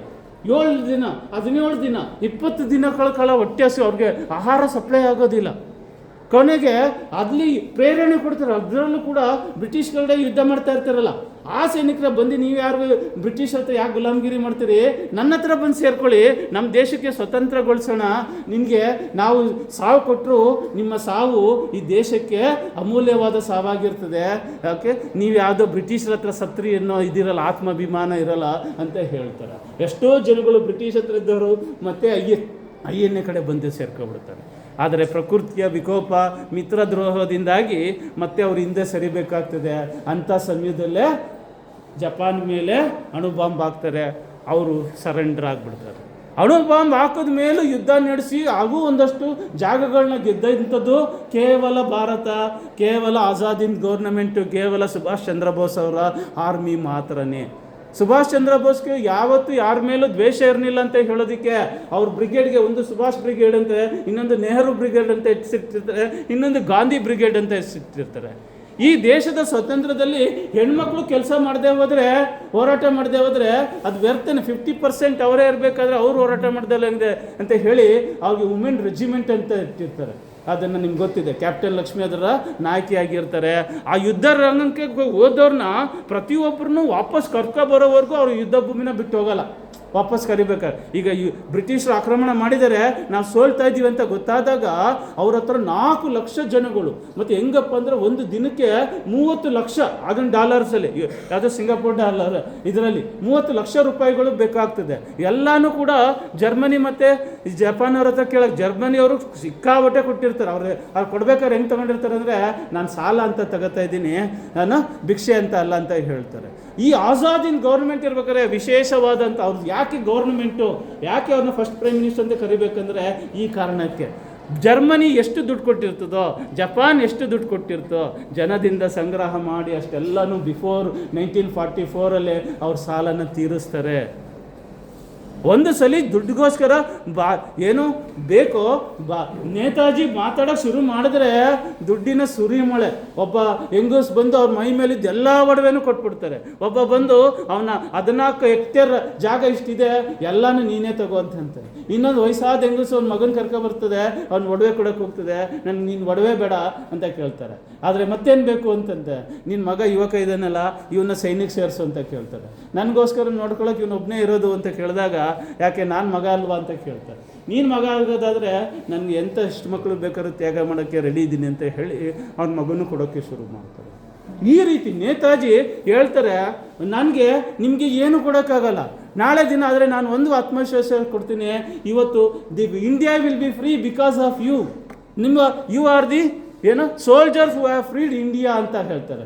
ಅದರಿಂದ ನೀವು ಸಾವು, ನೀರನ್ನು ಇಲ್ದಿರೋ ಸ್ಥಿತಿ ಮಾತ್ರ ನನ್ನಿಂದ ಕೊಡೋಕ್ಕೆ ಸಾಧ್ಯ ಅಂತ. ಆದರೆ ನಾಳೆ ದಿನ ನಿಮ್ಮಿಂದ ಈ ದೇಶ ಸ್ವತಂತ್ರ ಆಯಿತು ಅನ್ನೋ ಆತ್ಮವಿಶ್ವಾಸ ಮಾತ್ರ ನನ್ನಿಂದ ಕೊಡೋಕ್ಕೆ ಸಾಧ್ಯ ಅಂತ ಹೇಳ್ತಾರೆ. ಅದೇ ರೀತಿಯಾಗಿ INA ಕೂಡ ಕೆಲಸ ಮಾಡುತ್ತೆ, ಅದೇ ರೀತಿಯಾಗಿ ಹೋರಾಟ ಮಾಡ್ತಾರೆ. ಇದೆಲ್ಲ ಆಕ್ರಮಣವಾಗಿ ಸೋಲುವಂಥ ಸಮಯ ಬಂದಾಗ ಈ 4 ಲಕ್ಷ ಜನಗಳನ್ನ ಡಿಸ್ಮ್ಯಾಂಟಲ್ ಮಾಡಿ ನೇತಾಜಿ ಎಷ್ಟು ಕಾನ್ಷಿಯಸ್ ಅಂದರೆ, ಒಬ್ಬೊಬ್ರದ್ದು ಯಾರ್ಯಾರಿಂದ ಎಷ್ಟೆಷ್ಟು ದುಡ್ಡು ಬಂದಿದೆಯೋ ಅದೆಲ್ಲ ಅವ್ರಿಗೆ ವಾಪಸ್ ಆಗಬೇಕು.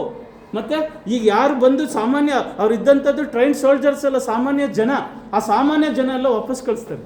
ಪ್ರತಿಯೊಬ್ಬರನ್ನು ವಾಪಸ್ ಕಳಿಸಿ 60,000 to 80,000 ಸೈನಿಕರು ಏನಿರ್ತಾರೋ ಯುದ್ಧ ಭೂಮಿಯಲ್ಲಿ ಅವ್ರು ಮಾತ್ರ ಹಂಗೆ ಬಿಟ್ಟು, ಯಾಕೆಂದರೆ ಬ್ರಿಟಿಷರ್ಗೆ ಗೊತ್ತಾಗಬೇಕು. ಇಲ್ಲೊಂದು ಮಾನ್ಯುಮೆಂಟ್ ಕಟ್ಟಿಸ್ತಾರೆ ಸಿಂಗಾಪುರಲ್ಲಿ ಸೋಲ್ಜರ್ಸ್ಗೆ, ಆ ಹುತಾತ್ಮ ಆದಂಥ ಸೋಲ್ಜರ್ಸ್ಗೆ.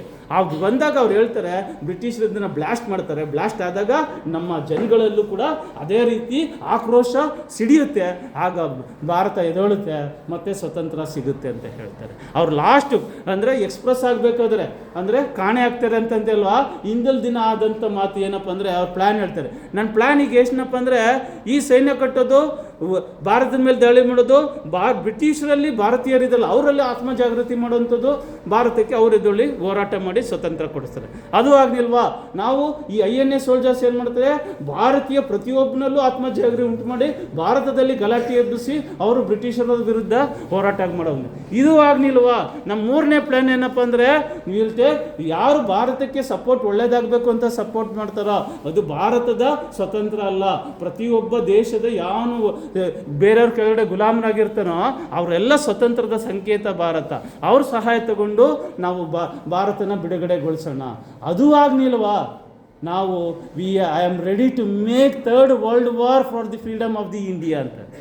ಇದೇ ರೀತಿಯಾಗಿ ಸುಭಾಷ್ ಚಂದ್ರ ಬೋಸ್ ಅವ್ರ ಪ್ಲ್ಯಾನ್ ಹೆಂಗಿರ್ತೋ ಅದೇ ರೀತಿಯಾಗಿ ಏನು ಆತ್ಮಜಾಗೃತಿ INA ಸೋಲ್ಜರ್ಸ್ನ ಹಿಡ್ಕೊಂಡು ಬರಬೇಕಾದ್ರೆ ಒಬ್ಬ ಬ್ರಿಟಿಷನ್ನು ಹೇಳ್ತಾನೆ, ಯಾವಾಗ ಸುಭಾಷ್ ಚಂದ್ರ ಬೋಸ್ ಅವ್ರ ದೆವ್ವ ನಮ್ಗೆ ಮನಸ್ಸಿಗೆ ಹೋಗ್ತು ಅಂತ ನಮಗೆ ಗೊತ್ತೇ ಆಗಲಿಲ್ಲ ಅಂತ. ನಮಗೆ ಗೊತ್ತಿಲ್ಲದಂಗೆ ನೇತಾಜಿ ಅವರ ಆಜ್ಞೆ ವಾಕ್ಯ ಹೆಂಗಿತ್ತು ಅವ್ರ ಪ್ಲ್ಯಾನ್ ಪ್ರಕಾರ ನಾವು ನಡೆಯೋದಕ್ಕೆ ಶುರು ಮಾಡಿದ್ವಿ. ಅದೇ ರೀತಿಯಾಗಿ 1946 ನಾವಲ್ ರಿವೋಲ್ಟ್ ಅಂತ ನಡೆಯುತ್ತೆ. 87 ಕಡೆ ಭಾರತದ ಬಾವುಟ ಸುಭಾಷ್ ಚಂದ್ರ ಬೋಸ್ ಅವ್ರ ಫೋಟೋ ಇರುವಂಥ ಬಾವುಟನ ಆರಿಸ್ತಾರೆ. 87 ಕಡೆ ವಶಪಡಿಸ್ಕೋತಾರೆ. ಯಾಗ ಪಟೇಲ್ ಅವರು ಕೂಡ ಅದಕ್ಕೆ ನಾವಲ್ ರಿವೋಲ್ಟ್ಗೆ ಸಪೋರ್ಟ್ ಮಾಡೋದಿಲ್ಲ. ಕೊನೆ ಪಕ್ಷ ಪಟೇಲ್ ಅವರಾರ್ದು ನಮಗೆ ಸಹಾಯ ಮಾಡಿದರೆ ಆಗ್ಲೇ ಬ್ರಿಟಿಷವ್ರನ್ನ ಓಡಿಸ್ಬಿಡ್ತಾ ಇದ್ವಿ ಅಂತ ಹೇಳ್ತಾರೆ. ಅವರು ಮಾಡಲ್ಲ. ಅರುಣ್ ಅಸಫ್ ಅಲಿ ಅನ್ನೋರು ಸಹಾಯ ಮಾಡೋಕ್ಕೆ ಬರ್ತಾರೆ, ಆದರೆ ಕಾಂಗ್ರೆಸ್ ಅವ್ರನ್ನ ತಡೆದ್ಬಿಡುತ್ತೆ. ಗಾಂಧೀಜಿ ಅವ್ರನ್ನ ಬೈದು ಹಾಕ್ಬಿಡ್ತಾರೆ. ಈ ರೀತಿಯಾಗಿ ನೆಕ್ಸ್ಟು ನೆಹರು ಅವ್ರನ್ನ ಆರ್ಮಿಗೆ ಸೇರಿಸ್ಕೊಳ್ಳಲ್ಲ. ಆ ರೀತಿ ಹೋರಾಟ ಮಾಡಿದವ್ರನ್ನ ಆ ಭಯ ಏನು ಬ್ರಿಟಿಷರ ಕಡೆ ಇದ್ರಲ್ಲ, ಆ ಸೈನಿಕರು ಬ್ರಿಟಿಷರ ವಿರುದ್ಧ ಮಾಡಿ ಸ್ಲೋಗನ್ ಎಲ್ಲ ಬರೆದು ಅವರ ವಿರುದ್ಧ ಹೋರಾಟ ಮಾಡಿ ಆ ಪ್ರಾಂತ್ಯ ಪ್ರತಿಯೊಂದು ಪ್ರಾಂತ್ಯ 87 ಕಡೆ ವಶಪಡಿಸ್ಕೊಂಡು ಗೆಲ್ಬಿಡ್ತಾರೆ. ಇದು ಏರ್ಫೋರ್ಸ್ಗೂ ಸ್ಪ್ರೆಡ್ ಆಗುವಂಥ ಚಾನ್ಸಸ್ ಇರುತ್ತೆ. ಈಗ ಒಂದು ಭಯ ಸೃಷ್ಟಿ. ಈಗ ಸುಭಾಷ್ ಚಂದ್ರ ಬೋಸ್ ಅವ್ರದ್ದು ಏನಾದ್ರು ಗೆದ್ಬಿಟ್ರೆ ಈಗ ದೊಡ್ಡ ಅವಮಾನ ಆಗ್ತದೆ. ಅವ್ರ ಆರ್ಮಿ ಗೆದ್ಬಿಟ್ರೆ ಅವ್ರ ಕಾನ್ಸ್ಟಿಟ್ಯೂಷನ್ ಬರ್ದಿರ್ತಾರೆ, ನಮ್ಮ ದೇಶಕ್ಕೆ ಏನು ವಿಕೃತವಾಗಿ ಬರ್ದಿದ್ರೆ ಹಾಳು ಮಾಡ್ಬೇಕಂತ ಅದೆಲ್ಲ ಕಿತ್ತಾಕೋದು ಮೊದಲನೇ ಅಬ್ಜೆಕ್ಟಿವ್. ಅವ್ರೇನು ಸಂಪತ್ತನ್ನ ಲೂಟಿ ಮಾಡಿದ್ರು ಅದನ್ನೆಲ್ಲ ವಾಪಸ್ ತಗೋಬಾರ್ದು, 2ನೇ ಅಬ್ಜೆಕ್ಟಿವ್ ಅಂತ ಬರ್ದು. ಅವರು ಕಾನ್ಸ್ಟಿಟ್ಯೂಷನ್ ಅಸ್ತಿತ್ವಕ್ಕೆ ಬಂದರೆ ಬ್ರಿಟಿಷರ್ಗೆ ಇಲ್ಲಿ ಯಾವುದೇ ಉಳಿಗಾಲ ಇಲ್ಲ ಅಂತ ಹೇಳಿ ಅನಿವಾರ್ಯವಾಗಿ ಸ್ವತಂತ್ರನ ಕೊಡಬೇಕಾಗಿ ಬರ್ತದೆ. ನಮ್ಮ 47 ಆಗಸ್ಟಲ್ಲಿ ಕೊಡ್ತಾರೆ. ಅದು ಈ INA moment British prime minister ಕೂಡ ಹೇಳ್ತಾರೆ, ಇದಕ್ಕೆ ಸ್ವತಂತ್ರ ಕೊಡೋದಕ್ಕೆ ಕಾರಣ INA ಮತ್ತು ಸುಭಾಷ್ ಚಂದ್ರ ಬೋಸ್ ಅವರ ಮೂಮೆಂಟು ಮತ್ತು ನಾವಲ್ ರಿವೋಲ್ಟ್ ಏನು ಬ್ರಿಟಿಷರ ಮೂಗಿನ ಕೆಳಗಡೆನೇ ನಡೀತಲ್ಲ ಆ ನಾವಲ್ ರಿವೋಲ್ಟ್ ಅಂತ ಕರೀತಾರೆ. ಅದೇ ರೀತಿ ಏನು ಸುಭಾಷ್ ಅವರು 18 ಆಗಸ್ಟಲ್ಲಿ ಕಣ್ಮರೆ ಆಗ್ತಾರೋ ಆಗ ಇನ್ನೊಂದು ರಿಪೋರ್ಟ್ ಏನು ಹೇಳುತ್ತೆ, ನಿಮಗೆ ಈ ಪ್ಲೇನ್ ಆಕ್ಸಿಡೆಂಟಲ್ಲಿ ತೀರೋಗಿದ್ರು ಅನ್ನೋದು ನಿಮಗೆಲ್ಲ ಗೊತ್ತಿದೆ. ಆದರೆ ಹೊಸ ರಿಪೋರ್ಟ್ಗಳು ಈ ರಿಸರ್ಚ್ ಏನು ಹೇಳ್ತಾ ಇದ್ದಾವಪ್ಪ ಅಂದರೆ ಅವರು ರಷ್ಯಾಗೆ ತಪ್ಪಿಸ್ಕೊಂಡು ಹೋಗ್ತಾರೆ, ರಷ್ಯಾದಿಂದ ಮತ್ತೆ ವಾಪಸ್ ಭಾರತಕ್ಕೆ ಬರ್ತಾರೆ. ರಷ್ಯಾ ಮತ್ತು ಚೈನಾ ಮತ್ತು ಭಾರತದ ಬಗ್ಗೆ ಯುದ್ಧ ಏನು ನಡೀತು ಅದು ಸುಭಾಷ್ ಚಂದ್ರ ಬೋಸ್ ಅವ್ರನ್ನ ಹಿಡ್ಕೊಂಡು ಬ್ಲ್ಯಾಕ್ ಮೇಲ್ ಮಾಡೇ ನಡೆದಿದ್ದು. ಅದೇ ರೀತಿಯಾಗಿ 62 ಭಾರತದ ಭೂಭಾಗಗಳು ಹೋಗಿದ್ದು. ಮತ್ತು ಅದನ್ನು ನಿಲ್ಲಿಸೋದಕ್ಕೆ ಸುಭಾಷ್ ಚಂದ್ರ 25 ಸಲ ಹಿಮಾಲಯನ ಕ್ರಾಸ್ ಮಾಡಬೇಕಾಗಿ ಬಂತು ಇಂಥ ವಯಸ್ಸಿನಲ್ಲಿ ಅಂತ ಹೇಳೋದನ್ನು ಕೂಡ ನಾವು ನೋಡ್ತೀವಿ. ಕೊಡ್ತೀವಿ. ಓಕೆ, ವಿಯೆಟ್ನಾಂ ವಾರಲ್ಲಿ ವಿಯೆಟ್ನಾಂನ ಅಮೇರಿಕಾದಿಂದ ವಿರುದ್ಧ ಏನೋ ಅವರ ವಿರುದ್ಧ ಕೆಲಸ ಮಾಡಿ ಅದು ವಿಯೆಟ್ನಾಂನ ಉಳಿಸಿದ್ದು ಕೂಡ ನೇತಾಜಿಯವರು ಅಂತ ಹೇಳ್ತಾರೆ. ಹಾಗಾಗಿ ಡೈರೆಕ್ಟ್ ವಾರಂಟ್ ಇರ್ತದೆ, ಡೆತ್ ಎಲ್ಲಿ ಸುಭಾಷ್ ಮಾಡ್ತಾರೆ ಅಲ್ಲಿ ಸಾಯಿಸ್ಬಿಡಿ ಅಂತ. ಯಾರಿಂದ? ಬ್ರಿಟಿಷರಿಂದ, ಅಮೇರಿಕಾದಿಂದ ಈ ರೀತಿ ಇದ್ದ. ಮತ್ತು ನಮ್ಮ ಪೊಲಿಟಿಷಿಯನ್ ಕೂಡ ಬ್ರಿಟಿಷ್ ಸುಭಾಷ್ ಬಂದರೆ ಹಿಡಿದು ಕೊಡ್ತೀನಿ ನಿಮಗೆ ಅಂತ ಒಪ್ಪಂದ ಕೂಡ ಆಗಿದೆ ಅಂತ ಕೂಡ ಹೇಳ್ತಾರೆ. ಅದೇ ರಿಸಲ್ಟಾಗಿ ನಮಗೆ ಕಣ್ಮರೆ ಆದ ನೇತಾಜಿಯವರು ಮತ್ತೆ ಕಾಣಿಸ್ಕೊಳ್ಳೋದಿಲ್ಲ. ಇದರಲ್ಲಿ ಒಂದು ನೆನ್ಪಿಟ್ಕೋಬೇಕು, INA ಸೋಲ್ಜರ್ಸ್ ನಾವಲ್ ರಿವೋಲ್ಟ್ ಅಂತ ಹೇಳಿದ್ನಲ್ವಾ, ಅವ್ರು ಯುದ್ಧ ಮಾಡಿದಾಗ ಹೆಂಗೆ ಮಾಡ್ತಾರೆ ಅಂತಂದರೆ ಚೇರ್ನ ಖಾಲಿ ಬಿಟ್ಬಿಟ್ಟು ನೇತಾಜಿ ಬರ್ತಾರೆ ಮತ್ತೆ ಇಲ್ಲಿ ಮತ್ತೆ ಕೂತ್ಕೊಂಡು ನಮಗೆ ಆಡಳಿತ ನಡೆಸ್ಕೊಡ್ತಾರೆ ಅಂತ ಚೇರ್ನ ಖಾಲಿ ಬಿಟ್ಟು ಯುದ್ಧ ಮಾಡಿರ್ತಾರೆ. ಆ ಥರ ಯುದ್ಧ ಗೆದ್ದಿರ್ತಾರೆ. ಅದು ಬ್ರಿಟಿಷ್ ಅವರಲ್ಲಿ ಅತ್ಯಂತ ಉತ್ಕೃಷ್ಟವಾದ ಭಯನ ತಂದು ಅದು ಅನಿವಾರ್ಯವಾಗಿ ನಮಗೆ ಬಿಟ್ಟೋಗ್ದೇವ್ರು ಇನ್ಯಾವ ಗತಿನೂ ಇಲ್ಲ ಅಂತ ಹೇಳಿ. ಓಕೆ, ಏನು ನೆಹರು ಹೇಳ್ತಾನೆ, ಒಂದು ಈಸ್ಟ್ ಇಂಡಿಯಾ ಕ್ಲೋಸ್ ಮಾಡಿ ಕಂಪ್ನಿನ, ಇನ್ನೊಂದು 999 ಹಂಗೆ ಉಳಿಸ್ಕೊಳ್ಳಿ ಅಂತ. ಅದೇ ರೀತಿಯಾಗಿ ಆಗ್ತದೆ. ಆಸ್ತಿ ಅವ್ರು ಹೋದ್ರೂ ಕೂಡ ಆಸ್ತಿ ಎಲ್ಲ ಅವ್ರ ಕೈಯಲ್ಲೇ ಉಳ್ಕೊಳ್ಳುತ್ತೆ. ನಮ್ಮ ದೇಶದ ಮೊದಲನೇ ಸ್ಕ್ಯಾಮ್ ಯಾವುದಪ್ಪ ಅಂದರೆ INA ಬ್ಯಾಂಕ್ನ ಲೂಟಿ ಮಾಡಿ. ಈ ಥರ ಘಟನೆ ಎಲ್ಲ ನಂತರ ನಡೆಯುತ್ತೆ. ಹಾಗಾಗಿ ಈ ಬದುಕಲ್ಲಿ ಏನು ನೋಡೋದಿವಪ್ಪ ಅಂದರೆ ನಾವು ನಿಷ್ಠಾವಂತರಾಗಿರಬೇಕು. ಯಾರಿಗೆ? ದೇಶವೇ ಪ್ರಥಮ, ದೇಶವೇ ಅಂತಿಮ. ಅದೇ ನಮ್ಮಲ್ಲಿ ಗೊತ್ತಾಗುವಂಥದ್ದು. ಅದು ಯಾವಾಗ ನಮಗೆ ಬರಲ್ಲ, ಆ ದೇಶ ಸರಿ ಹೋಗೋದಕ್ಕೆ ಸಾಧ್ಯ ಇಲ್ಲ. ಅದಕ್ಕೆ ನಮ್ಮೆಲ್ಲ ಭೇದ ಭಾವಗಳನ್ನು ಬಿಟ್ಟು ನಾವು ದೇಶದ ಅಭಿವೃದ್ಧಿಗಾಗಿ ನಮ್ಮ ಬದುಕನ್ನು ಅದಕ್ಕೋಸ್ಕರ ಇವತ್ತು ಸಾಯಬೇಕಾಗಿಲ್ಲ, ಬದುಕಿದ್ರೆ ಸಾಕು. ದೇಶಕ್ಕೋಸ್ಕರ ಬದುಕಿದ್ರೆ ಅದೇ ನಾವು ನೇತಾಜಿಗೆ ಕೊಡುವಂತಹ ಗೌರವ. ಅಂತಹ ಗೌರವನ ನಾವು ಕೊಡೋಣ. ನಮ್ಮ ದೇಶಕ್ಕೋಸ್ಕರ ದೇಶ ಪ್ರೇಮ ಬೆಳೆಸ್ಕೊಂಡು ನಮ್ಮ ದೇಶದ ಅಭಿವೃದ್ಧಿ ಮಾಡೋಕ್ಕೆ ನಾವು ಶ್ರಮಿಸೋಣ. ಓಕೆ, ಆ ಥರ ಹೇಳಿ ನನ್ನ 2 ಮಾತು ಮುಗಿಸ್ತೇನೆ. Thank you.